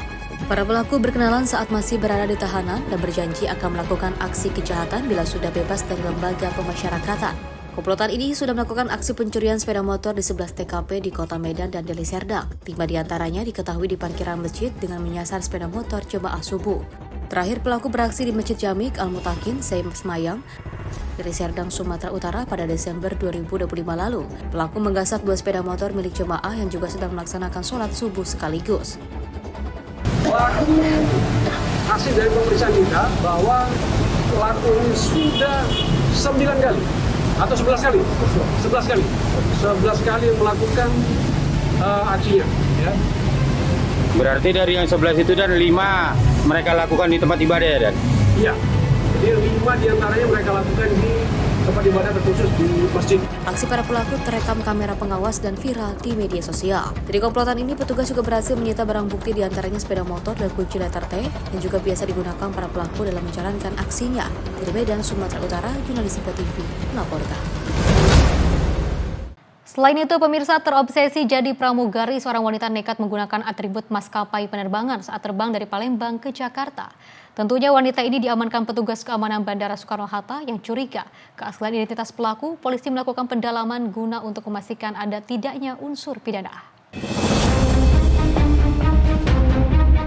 Sekilas tidak ada yang aneh dari wanita berpakaian pramugari salah satu maskapai penerbangan ini. Dirinya berpenampilan layaknya seorang pramugari yang sedang bertugas mengawal penerbangan.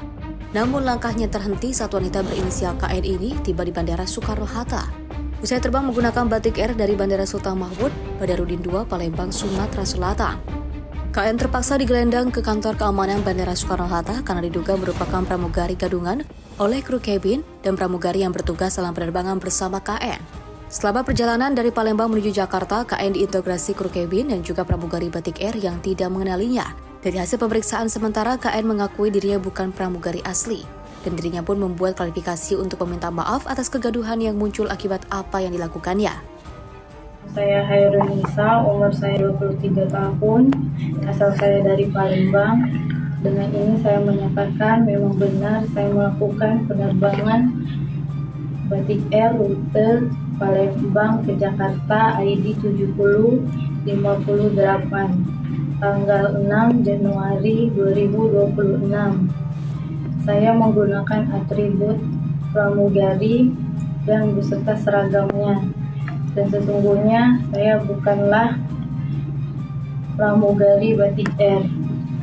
Dengan ini saya memohon minta maaf kepada sebesar-besarnya kepada pihak maskapai batik air maupun Lion Group. Dengan video ini saya membuat dengan pernyataan yang sesungguhnya tanpa paksaan dari pihak manapun. Ibtu Agung Pujianto, Kanit Indak Polresta Bandara Soekarno-Hatta mengatakan aksi KN karena terobsesi ingin menjadi pramugari namun gagal. Dan KN bisa naik ke pesawat karena KN punya tiket penerbangan. Aksesoris yang juga dipakai KN dibeli dari toko online. Untuk kronologis kejadian ini bahwa di tanggal 6 Januari 2025 ada salah satu kru dari maskapai menemukan seseorang wanita yang memakai baju pramugari, mencurigai sehingga dilakukan pemeriksaan atau interogasi secara lisan oleh kru batik air. Diketahui bahwa yang bersangkutan bukan pramugari asli. Atas kejadian tersebut sehingga dari pihak Aviation Security Maskapai menyerahkan wanita tersebut kepada pihak kepolisian. Dari hasil pemeriksaan diketahui bahwa yang bersangkutan menggunakan seragam pramugari karena sebelumnya yang bersangkutan ini punya cita-cita menjadi pramugari dan sebelumnya juga pernah mendaftar sebagai pramugari. Jadi yang bersangkutan bisa naik pesawat karena memang yang bersangkutan punya tiket dan ada boarding pass-nya dalam penerbangan tersebut. Baik sampai saat ini kami masih melakukan pendalaman apakah kejadian tersebut ada tindak pidananya atau belum. Dari hasil pemeriksaan diketahui bahwa untuk atribut seragam pramugari tersebut yang bersangkutan dapatkan dari toko online. Kepada masyarakat apabila ingin menjadi pramugari agar mendaftar sesuai prosedur yang berlaku di maskapai. Jangan melalui seseorang yang menjanjikan bisa meloloskan seleksi menjadi pramugari yang pada akhirnya tidak sesuai dengan faktanya. Satuan Reserse Kriminal Polresta Bandara Soekarno-Hatta masih mendalami unsur pidana dari aksi yang dilakukan oleh KN. Pihak maskapai Batik Air juga tidak membuat laporan atas kejadian ini, namun hanya menyerahkan KN untuk dilakukan pemeriksaan. Barang bukti seperti koper, tas, pakaian, dan tanda pengenal diamankan oleh petugas guna kepentingan pemeriksaan. Dari Tangerang, Banten, jurnalis Simpo TV melaporkan. Pemirsa, akibat terlilit hutang, seorang asisten rumah tangga di Kabupaten Serang, Banten tega menculik anak majikannya yang masih berusia 1 tahun. Pelaku kemudian berencana meminta uang tebusan belasan juta rupiah kepada orang tua korban.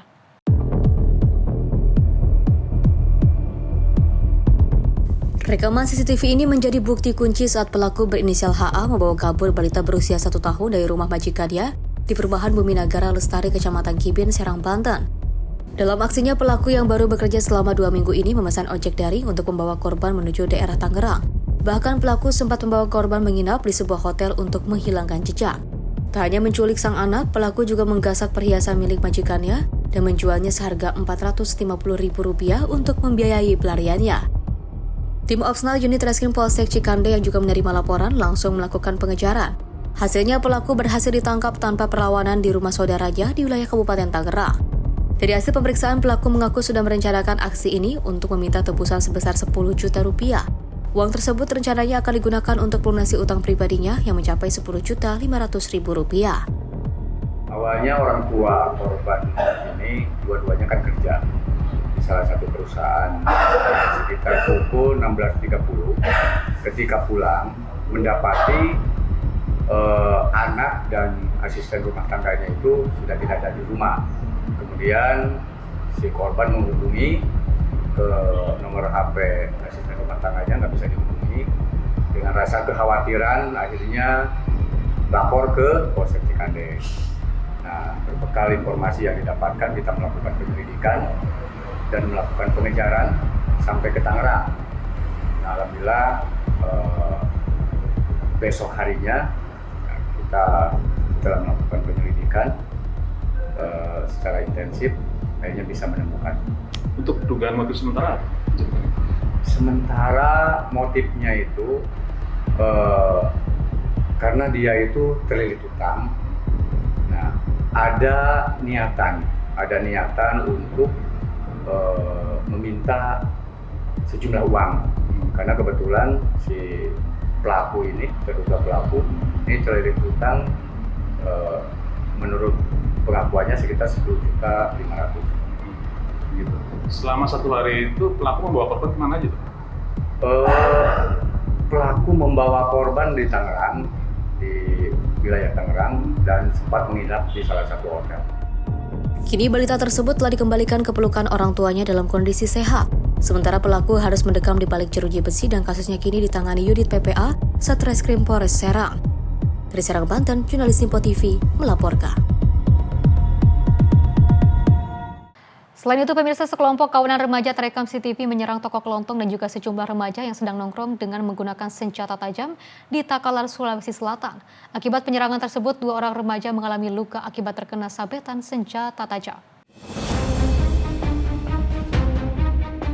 Rekaman kamera pengawas atau CCTV ini memperlihatkan aksi penyerangan yang dilakukan 9 kawanan remaja dengan menggunakan senjata tajam di salah satu toko kelontong di Kelurahan Kalabeirang, Kecamatan Patalasang, Kabupaten Takalar, Sulawesi Selatan. Para pelaku tiba-tiba menyerang sejumlah remaja yang sedang nongkrong di depan toko dan melakukan pengrusakan barang hingga sepeda motor korban menggunakan senjata tajam. Akibatnya 2 orang korban mengalami luka bekas sabetan senjata tajam dan langsung dilarikan ke rumah sakit di Kabupaten Takalar. Usai penyerangan pada 22 Desember 2025 lalu, polisi melakukan penyidikan dan juga berhasil meringkus 4 dari 9 terduga pelaku bersama dengan barang bukti sepeda motor dan senjata tajam yang diduga digunakan pelaku menyerang dan menganiaya korban. Keempat pelaku masing-masing AS 21 tahun, DN 18 tahun, AW 18 tahun, dan SU 19 tahun. Ironisnya, motif penyerangan karena ingin balas dendam namun salah sasaran. Di hadapan petugas, salah satu pelaku mengaku melakukan penyerangan karena sakit hati setelah salah seorang rekannya diduga dipukuli oleh sejumlah remaja. Petugas Satreskrim Polres Takalar yang menangkap pelaku mengatakan para pelaku berboncengan sepeda motor dan berkeliling mencari lawan.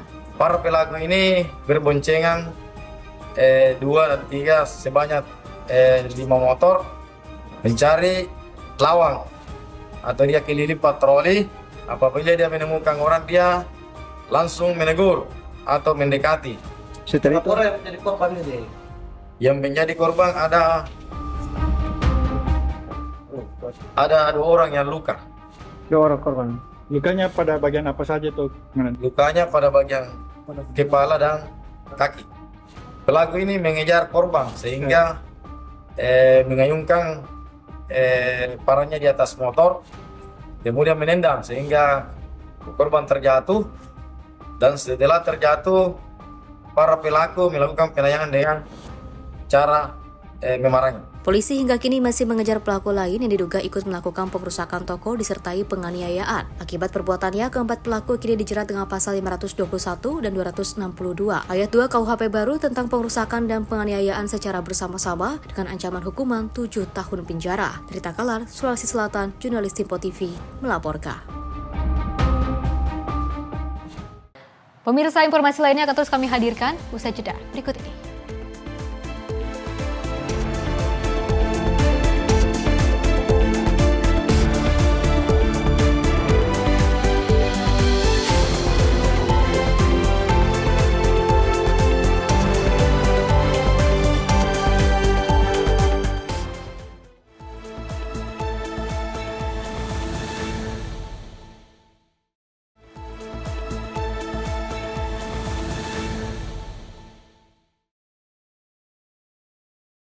Terima kasih pemirsa, Anda masih bersama kami dan kita lanjutkan informasinya.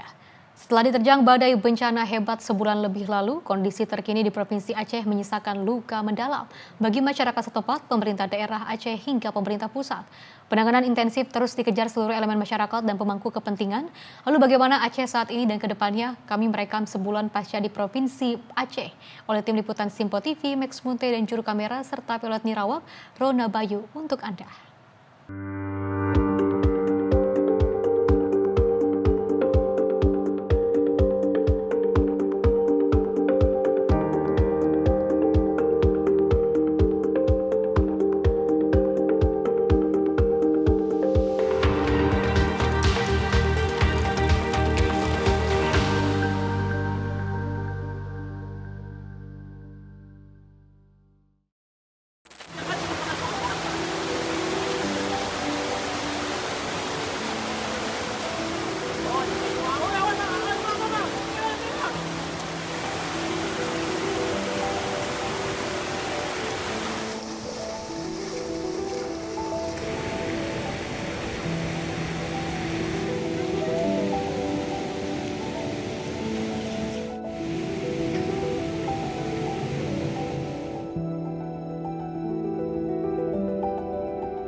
Pemirsa Simpo TV, memang saat ini kami sudah berada di Provinsi Aceh. Tepatnya salah satunya adalah di Kabupaten Aceh Besar, di mana melalui Kabupaten Aceh Besar ini memang merupakan tidak terdampak akibat peristiwa bencana alam yang terjadi di Provinsi Aceh ini.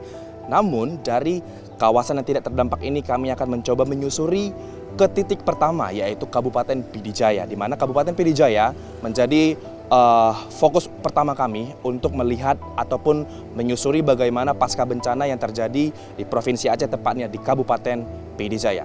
Terus ikuti kami.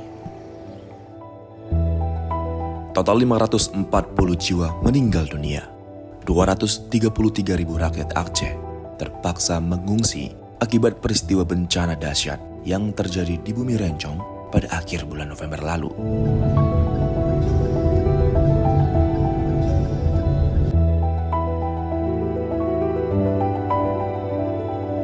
Dari 18 kabupaten kota yang terdampak, total 145.000 lebih rumah masyarakat Aceh porak-poranda akibat terjangan hebat luapan lumpur dan kayu gelondongan serta longsor di sejumlah titik.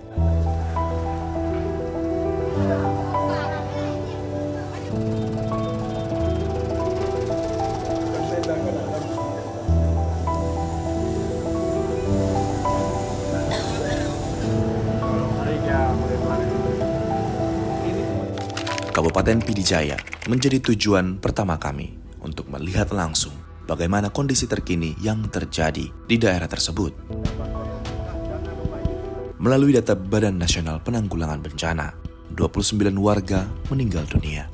14.000 lebih masyarakat terpaksa mengungsi dari rumahnya, di mana 10.000 lebih rumah warga setempat mengalami kerusakan dengan kategori ringan hingga berat. Titik inti di Kabupaten Pidi Jaya yang kami tuju adalah Dusun Menasah Krung Baru di Desa Mayangcut, Kecamatan Meredu. Total, 1.036 warga setempat harus menelan pil pahit atas apa yang terjadi pada akhir November lalu. Pak Gade, kepala dusun sekaligus warga Dusun Menasah Krung Baru, menjelaskan bantuan yang terjadi hingga saat ini tidak akan seterusnya dilakukan. Dirinya menyoroti masyarakat harus cepat mandiri dan juga pulih melalui penanganan pemulihan intensif yang dilakukan oleh pemerintah dan juga masyarakat. Kami tidak mungkinlah, semua penduduk kami tidak mungkinlah di posko, tidak mungkin di tenda. Mereka ini perlu juga mencari rezeki. Ini kan jangan menunggu bantuan-bantuan pemerintah selalu. Nggak mungkin, pemerintah juga atau yang donasi-donasi ada batasnya. Sekali dua kali dia bantu, sudah itu nggak bantu lagi. Jadi rakyat kami jangan seperti ini selalu, sudah 1 bulan ada tidur di posko, tidur di tenda-tenda. Dia mencari rezeki lah. Mohon kepada pemerintah supaya segera menangani tempat hunian sementara atau rumah layak huni masing-masing yang terdampak banjir ini. Bunda Armiati, warga di dusun ini menjelaskan kepada kami bagaimana kronologis peristiwa bencana yang terjadi di kawasan ini. Semua warga masyarakat di sini merasa sangat trauma karena rumah yang mereka tepati sekarang tidak bisa mereka menempati lagi. Jangankan kita masuk ke dalam rumah, di halaman rumah timbunan lumpur setinggi 3 meter. Di dalam air tergenang selama 1 minggu. Setelah airnya kering, tinggal lumpur 1 meter di dalam. Semua perabotan dalam rumah pada hancur. Baik rumah sederhana, rumah mewah, semua fasilitas tidak bisa dimanfaatkan lagi, tidak bisa digunakan lagi. Masyarakat di sini mungkin sudah kembali nol lagi dalam kehidupan untuk ke depan.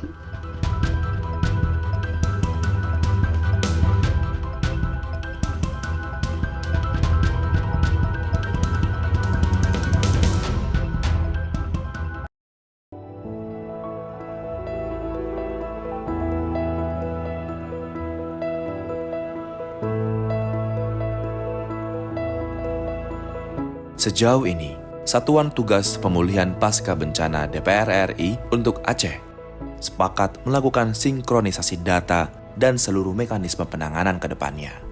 Bersama kementerian lembaga terkait, serta gubernur, bupati, wali kota di Provinsi Aceh, serta menegaskan Hotel Dhaka di Banda Aceh menjadi posko utama Satgas Pemulihan Pasca Bencana untuk provinsi ini bagi seluruh pihak. Koordinasi hari ini antara DPR, pemerintah, kemudian pemerintah provinsi dan kabupaten kota terutama yang terdampak di Aceh, kita sepakat bahwa akan melakukan penanganan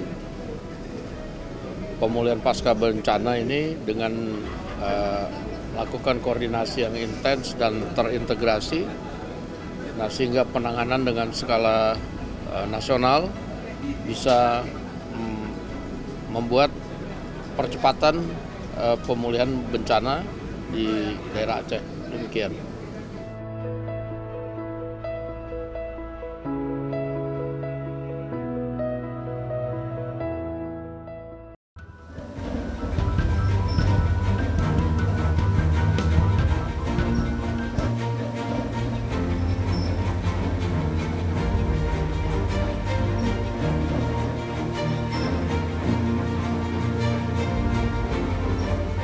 Sebagai akses vital penghubung Kabupaten Biren, Kabupaten Benar Meriah, dan Kabupaten Aceh Tengah, Jembatan Bailey Tepin Mane di Kecamatan Juli ini telah rampung pada 14 Desember lalu.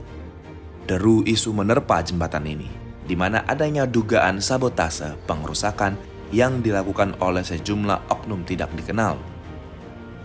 Saat ini, sungai yang ada di bawah jembatan Tepin Mane ini menjadi terbuka luas dengan perkiraan diameter mencapai 100 meter di antara kedua sisi yang berseberangan antara dua daratan.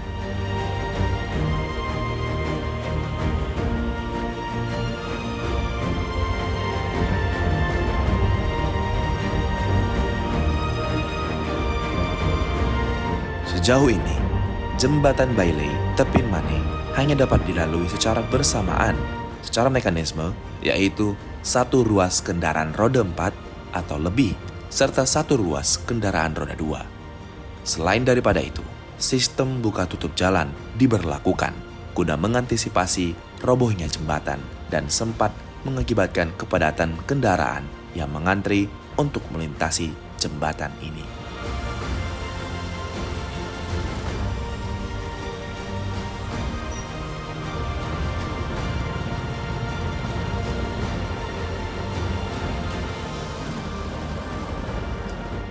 Di Kabupaten Benar Meriah sendiri, sejumlah akses jalan mengalami kendala usai dampak aliran banjir bandang dari lereng gunung menuju hilir yang melintasi sejumlah vitalitas akses jalan di kabupaten ini.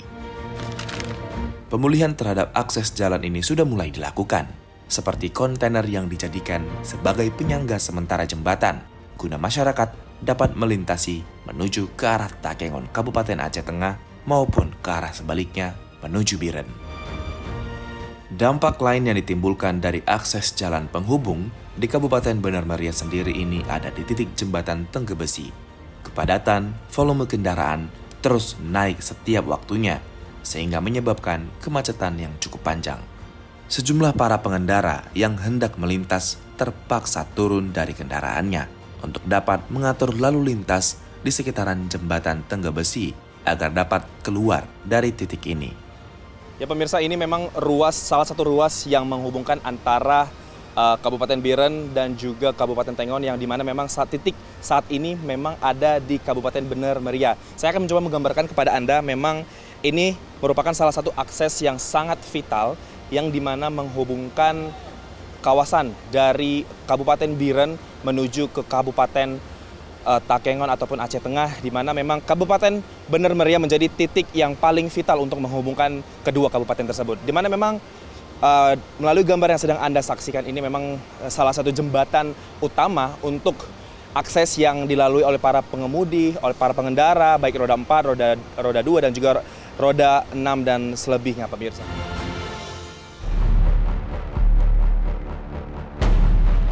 Bergeser ke Aceh Tengah, kami mencoba menyusuri salah satu desa di Kecamatan Lutawar yang terdampak cukup parah di kabupaten ini, bernama Desa Toweren Antara. Sejauh ini, ada satu warga yang meninggal dunia akibat tertimbun longsor yang terjadi pada akhir November lalu. Hal terbaru yang kami temui, masyarakat sekitar desa menyebut bencana longsor dan banjir ini terjadi tanpa ditemukannya bukti adanya hasil perambakan lahan hutan di sisi hulu desa.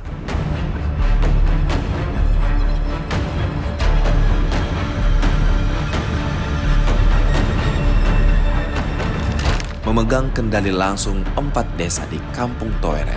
Imam Mukim Amri, sebutan yang diberikan warga setempat, menyoroti banyaknya bantuan yang silih berganti masuk ke desa Toweren Antara, serta hingga saat ini dirinya menyebut akses yang telah stabil telah terjadi dan sejumlah kendaraan dapat melintasi keluar masuknya dari desa ini.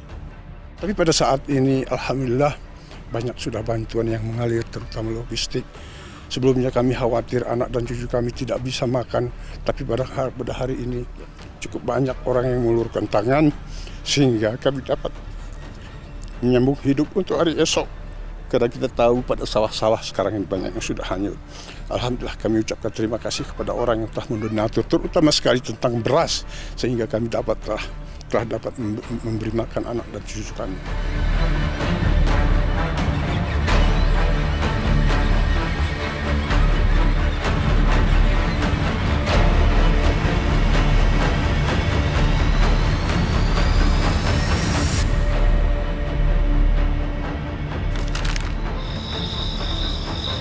Di malam pergantian tahun, di Kecamatan Timang Gajah, Kabupaten Bener Meriah, Desa Lampahan Timur menjadi desa yang turut terdampak atas peristiwa bencana alam ini. Sejauh ini, mengacu pada peraturan setempat, intimasi doa digelar sesaat sebelum tahun baru 2025 berubah menjadi 2026 di bekas pasar ikan yang sekarang disulap menjadi posko pengungsi sementara di desa tersebut. Wanita, lansia, hingga anak-anak mengisi penuh posko pengungsi tersebut berharap pemulihan desa mereka cepat teratasi.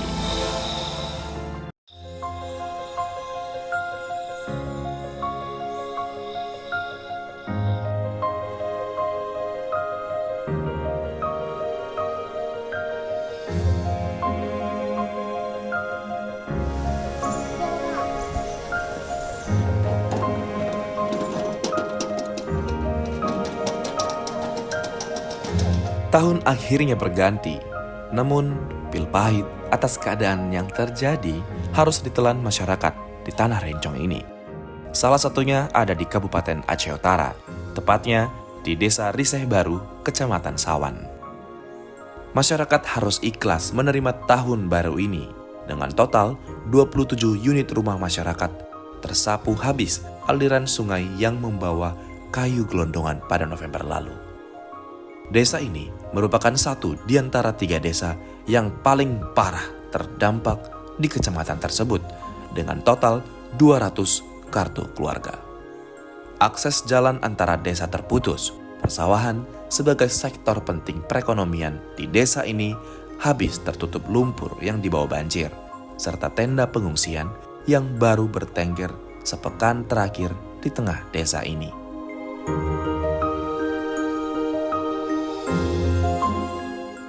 Rumah yang terdampak sekitar 72 kakak, yang jiwa sekitar berapa 243 mungkin, sekitar itu.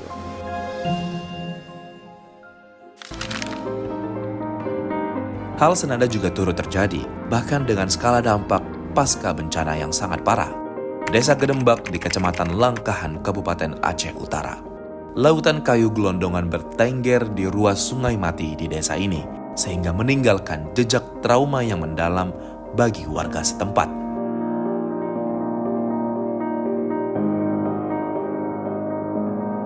Listrik dan internet yang baru pulih 10 hari terakhir akhirnya mampu dirasakan warga desa, meski terkadang jaringan yang kurang stabil serta listrik yang sesekali padam.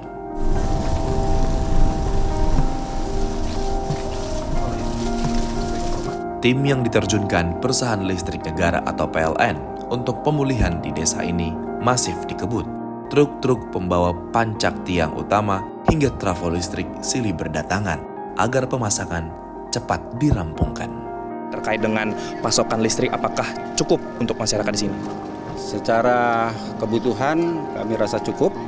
Saat ini kami sedang melakukan untuk penanaman tiang SUTM dan penarikan SUTM untuk konduktornya. Hari ini direncanakan penarikan SUTM-nya selesai. Kemudian untuk besok dilanjut dengan untuk jaringan tegangan rendahnya. Tantangan dari teman-teman PLN sendiri untuk memulihkan listrik yang ada di desa ini atau kecamatan dari Langkan sendiri apa sih Bang? Kesulitan yang pertama adalah akses jalannya. Kami tadi kesulitan untuk mencapai ke daerah sini. Pertama kami karena dari luar dari daerah kami akan berpatokan kepada GPS yang ada. Kemudian banyak jalanan yang memang perlu effort untuk kalau dengan kendaraan biasa.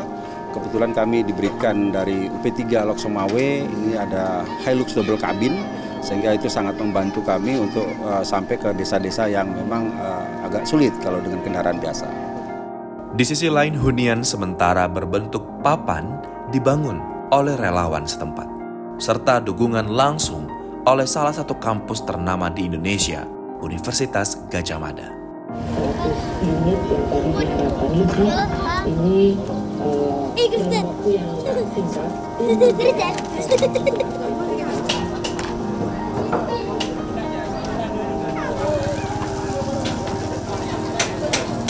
100 rumah pertama segera digalakkan sebelum hari pertama puasa 2026, tepatnya sebelum tanggal 18 Februari mendatang. Alhamdulillah sejak pertama kali ada konsep ini kami berkoordinasi langsung dengan Bupati Aceh Utara, dan Bupati Aceh Utara merespon positif.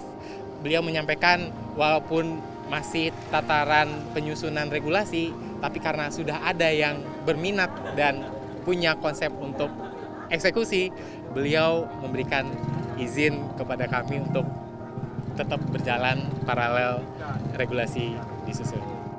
Di sisi konstruksi, Kepala Laboratorium Struktur Departemen Teknik Sipil Universitas Gadjah Mada menjelaskan bermodalkan alat seadanya serta bahan utama kayu yang notabene berasal dari sisa kayu gelondongan pasca bencana.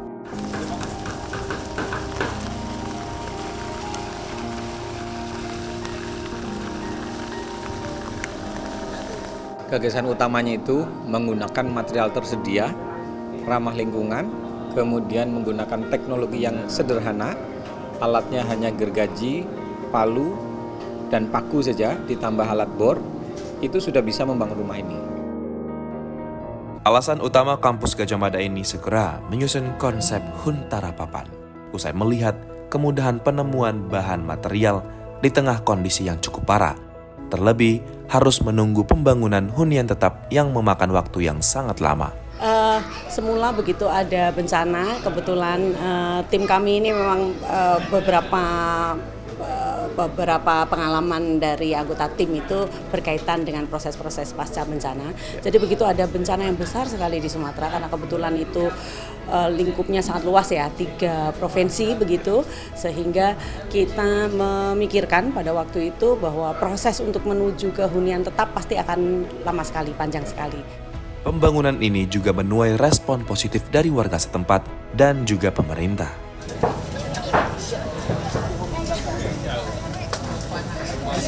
Memang, di sisi penggunaan resep utama membangun Huntara Papan ini dengan menggunakan kayu gelondongan yang menggunung di sekitaran desa.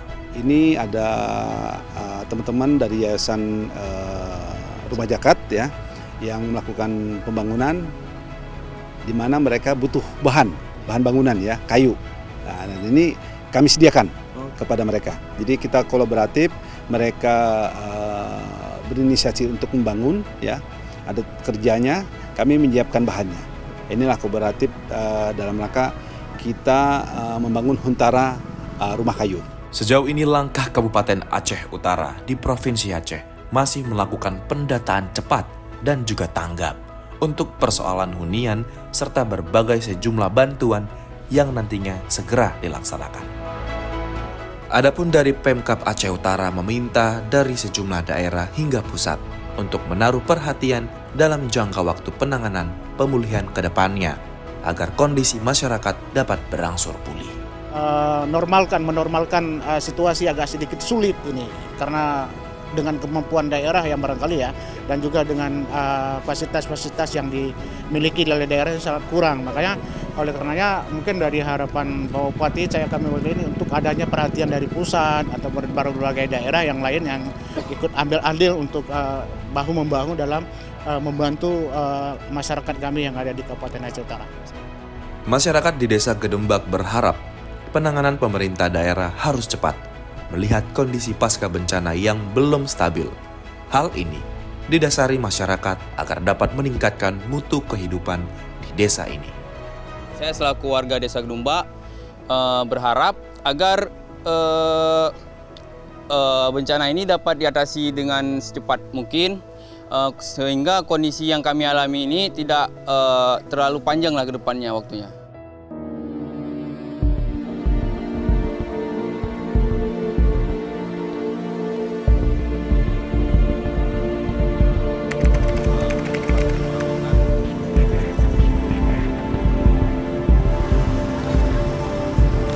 Bergeser ke Aceh Tamiang, menurut statistik data BNPB, kabupaten ini menjadi salah satu kabupaten yang terparah soal pasca bencana yang ditimbulkan pada November lalu.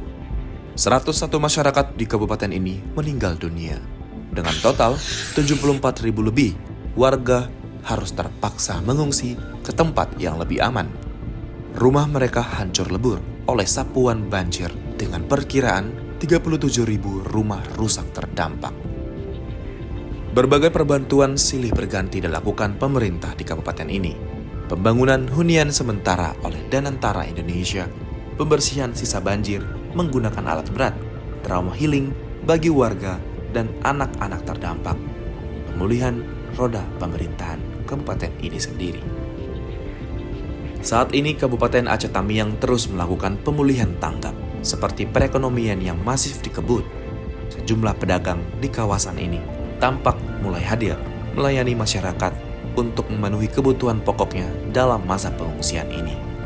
25-an atau 26-an gitu. Soalnya kan kalau kami ambil barang dari Medan itu kan bisa lewat. Kalau misalnya kami ambil barang dari Aceh itu nggak bisa lewat karena kebanyakan banyak jalan yang putus gitu. Kalau dibilang Satpol PP kemarin tuh nggak boleh lagi di sini, dia harus di dalam. Cuman kan satu sisi bang, orang malas ke dalam. Ya kami pengurangan pun nggak ada kan, nggak ada yang beli kalau orang mau ke dalam. Jadi kayak manapun kami tetap di sini gitu.